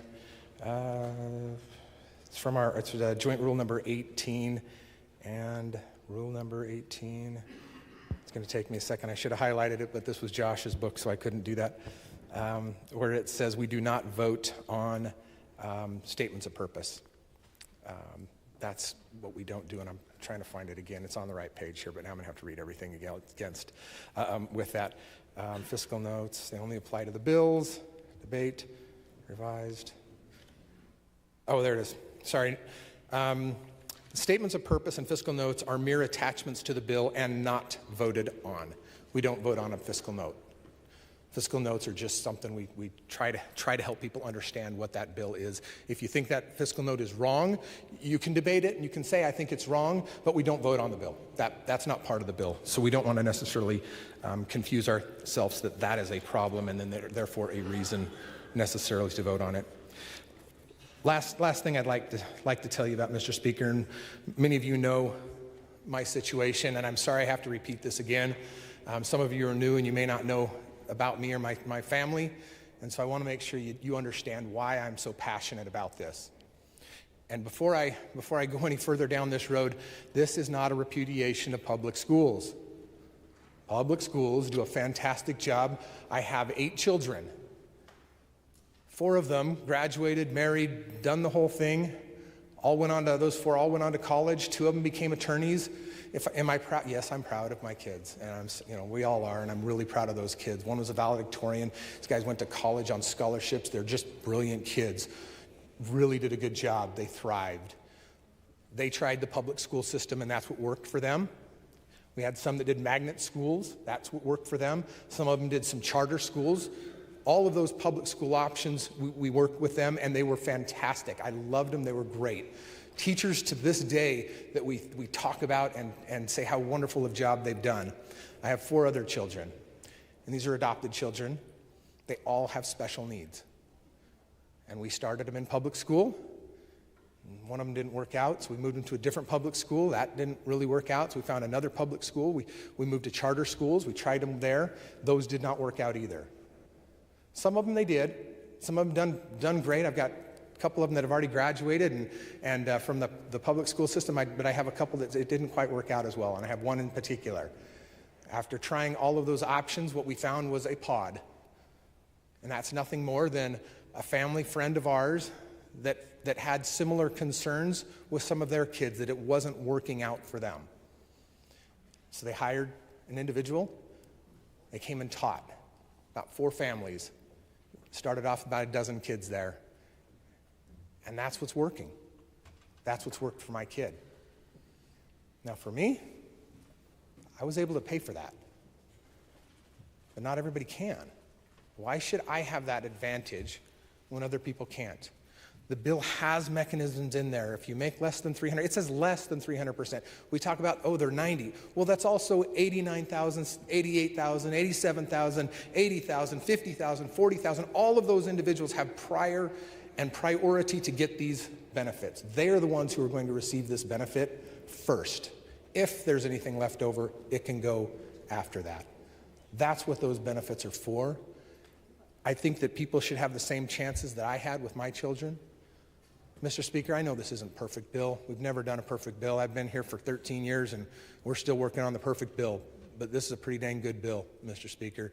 And I would encourage your green light, and I hope you can support me. Thank you, gentlemen. Further debate on the motion? I was going to tell you that my bills are perfect, but I didn't go there. Hearing none, would the good lady 32 care to close the debate? Thank you, Mr. Speaker. In response to debate, I would just like to point out that this bill does not send one dime to a private school. This bill sends money to families to make choices for their children where they believe they will experience the best learning environment. If I thought for 1 minute that this bill would harm public schools or children, I would not be standing here with it. The academic evidence is clear, and it is empirical, that school choice is a rising tide that lifts all boats. Support for school choice, therefore, is a vote for improving our public schools, because the academic evidence is clear in states where this has happened that that's what happens. This is not an either-or choice. This is a both-and, as was pointed out by several people. It's just one more piece of the pie for whatever reason. Maybe it's bullying, maybe it's academic instruction, maybe it's disability. You're looking for a different setting. I'm not going to take the time to refer to the letter, but there is a letter from a parent of a special needs child who runs a school exclusively for students with disabilities that I would encourage you to read. I will say this, that I want to say it correctly here. A friend of mine actually is a parent of an autistic child, and he points out that private schools aren't bound by the same rules and regulations and processes as public schools, and that's precisely the point. We have some heroic special education teachers out there who do amazing work, and that works for the vast majority of children.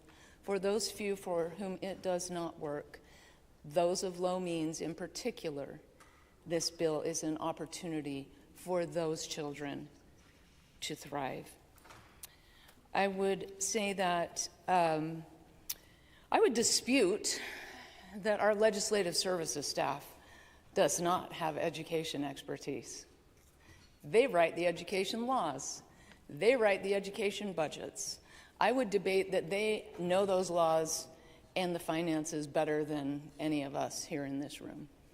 So I think they are perfectly capable of devising a survey that's similar to the one that happens for public schools right now, and whose guidelines do exist on page 5 of the bill, section 14. I invite you to read those. We are not asking our auditors to be experts in education policy. We're asking them to be experts in auditing, which they are. As has been pointed out, we all want to keep our kids safe, and a teacher certification is no guarantee that an adult will not behave badly. And the existing vetting processes that private schools have, micro schools have, will continue to exist under this bill. This bill does not interrupt those existing policies and processes.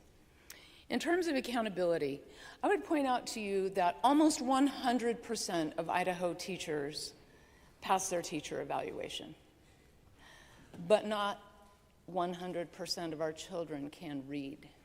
It's a significantly lower percentage.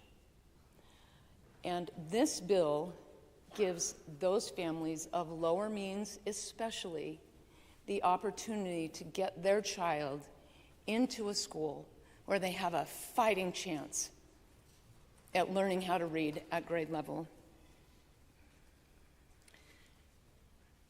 Mr. Speaker, in closing, I spoke to a group of school children in December, and we had a conversation about why I ran and all of that. And at one point, a third grader asked me, "Why do you love children so much?" And I said, "You're our future. You are the hope for our future. And in 30 or 40 years, it's going to be one of you standing here talking. And I want to help you be prepared for that." But let me give you the answer for adults. The answer for adults is this: some of our children are dealt a bad hand in life. And through no fault of their own, the adults in their lives have made difficult choices. I sat next to one on a field trip once. I'm going to call him Billy. And he shared with me, he was a fourth grader at the time, he's a foster child, who you will see added to this bill this year as a new feature. He told me how, as a kindergartner, he prepared food for his two younger siblings when his single mom was not home for extended periods of time, a whole weekend. I spent an hour talking to that little boy, and I have never forgotten him. I want him to have the opportunity that the good lady from 19 talked about.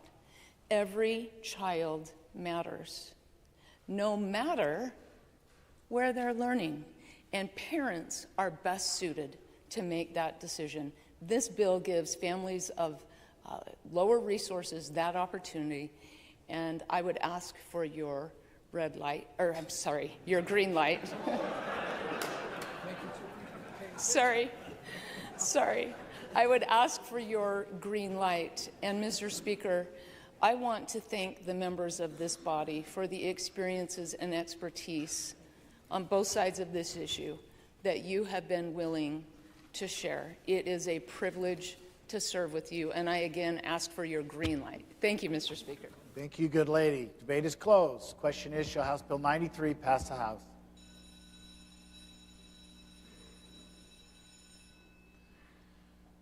The clerk will unlock the machine and the members will cast their votes.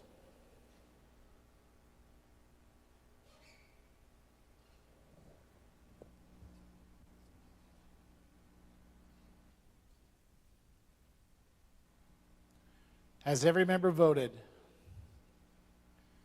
Does any member wish to change their vote? Clerk will lock the machine and record the vote and report the pairs. Palmer votes aye. Kasner votes nay. Harris votes aye. Galaviz votes nay. Crane 12 votes aye. Mathias votes nay. 42 ayes, 28 nays, the majority having voted in favor of House Bill 93. House Bill 93 is passed to House. Is there correction to title? No correction to title. Hearing none, the title is approved. The bill will be transmitted to the Senate. Good gentleman, 22. Mr. Speaker, you don't want to continue? No. Well, actually, yes. Let's keep going. Mr. Speaker, I ask unanimous consent that we hold the remaining bills on the third reading calendar until Monday, February 10th. Unanimous consent been requested. Is there objection? Hearing none, so ordered. House now advanced the 15th order of business announcements. The House set the 15th order of business. Are there announcements? Good gentleman from 10. Mr. Speaker, House Judiciary and Rules will meet in about 15 minutes. Thank you, good gentleman. Further announcements. Good lady from 34. Mr. Speaker, point of inquiry. Good lady on the floor. So I know we've moved out of the order and I may be too late, but my understanding based on our rules is that a paired vote cannot have one of the pairs debate on the floor, and I believe the good gentleman from 11 pairing with the absent good gentleman, that would have broken the pair. That is a true statement. Good lady.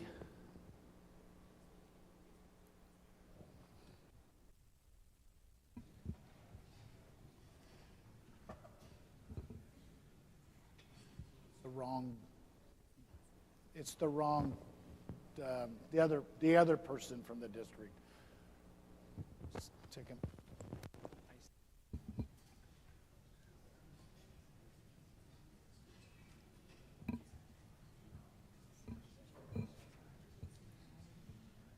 Good lady, it's Representative Green sub from District 18. The House will be in order. Come on up.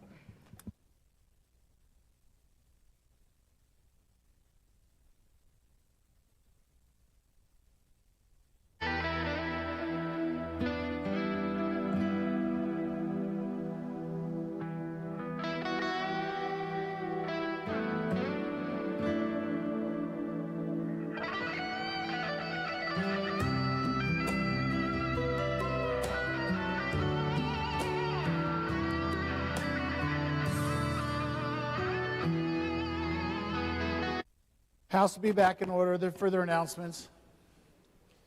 Hearing none, the clerk may read. House Business Committee will meet Friday, February 7th upon adjournment. House Commerce and Human Resources Committee will not meet Friday, February 7th. House Judiciary Rules and Administration Committee will meet in about 15 minutes. House Resources and Conservation Committee will meet Friday, February 7th upon adjournment.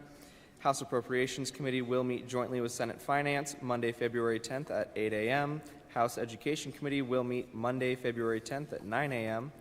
House Health and Welfare Committee will meet Monday, February 10th at 9 a.m. House Revenue and Taxation Committee will meet Monday, February 10th at 9 a.m. And House State Affairs Committee will meet Monday, February 10th at 9 a.m. Are there further announcements? Good gentleman from 25. Yeah, as announced, Business Committee will meet, but let's make it 2 o'clock instead of just right on adjournment. Thank you, good gentleman. Further announcements? Hearing none, the House advances 16th order of business, adjournment. The House sits 16th order of business. Good gentleman from 22. Thank you, Mr. Speaker. I move that the House do now adjourn until Monday at 11 a.m. Monday, February 10th, 2025. Late from 18. Mr. Speaker, I second the motion. Thank you, Lay. You've heard the motion to adjourn. It's not a debatable motion. All those in favor say aye. All those opposed say nay. The motion passes and the House adjourned until the hour of 11 a.m. Monday, February 10th. And whoever said nay is out of trouble. 2025.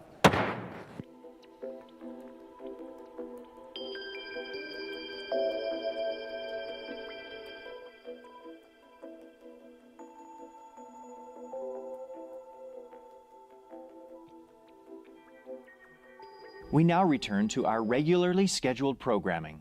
For complete legislative coverage, watch or stream Idaho Reports or Idaho in Session at idahoptv.org.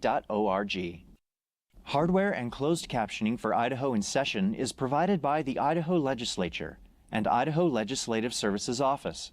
Additional funding is provided by the Idaho Public Television Endowment.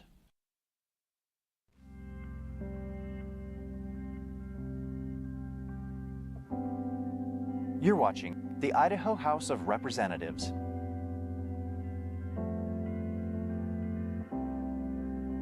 Hardware and closed captioning for Idaho in Session is provided by the Idaho Legislature and Idaho Legislative Services Office. Additional funding is provided by the Idaho Public Television Endowment.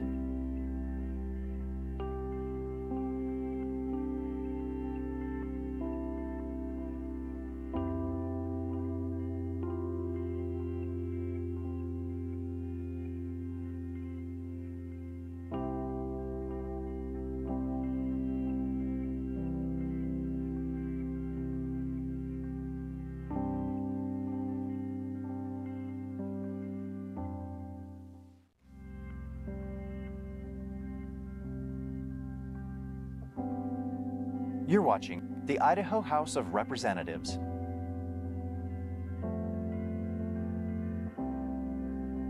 Hardware and closed captioning for Idaho in Session is provided by the Idaho Legislature and Idaho Legislative Services Office. Additional funding is provided by the Idaho Public Television Endowment.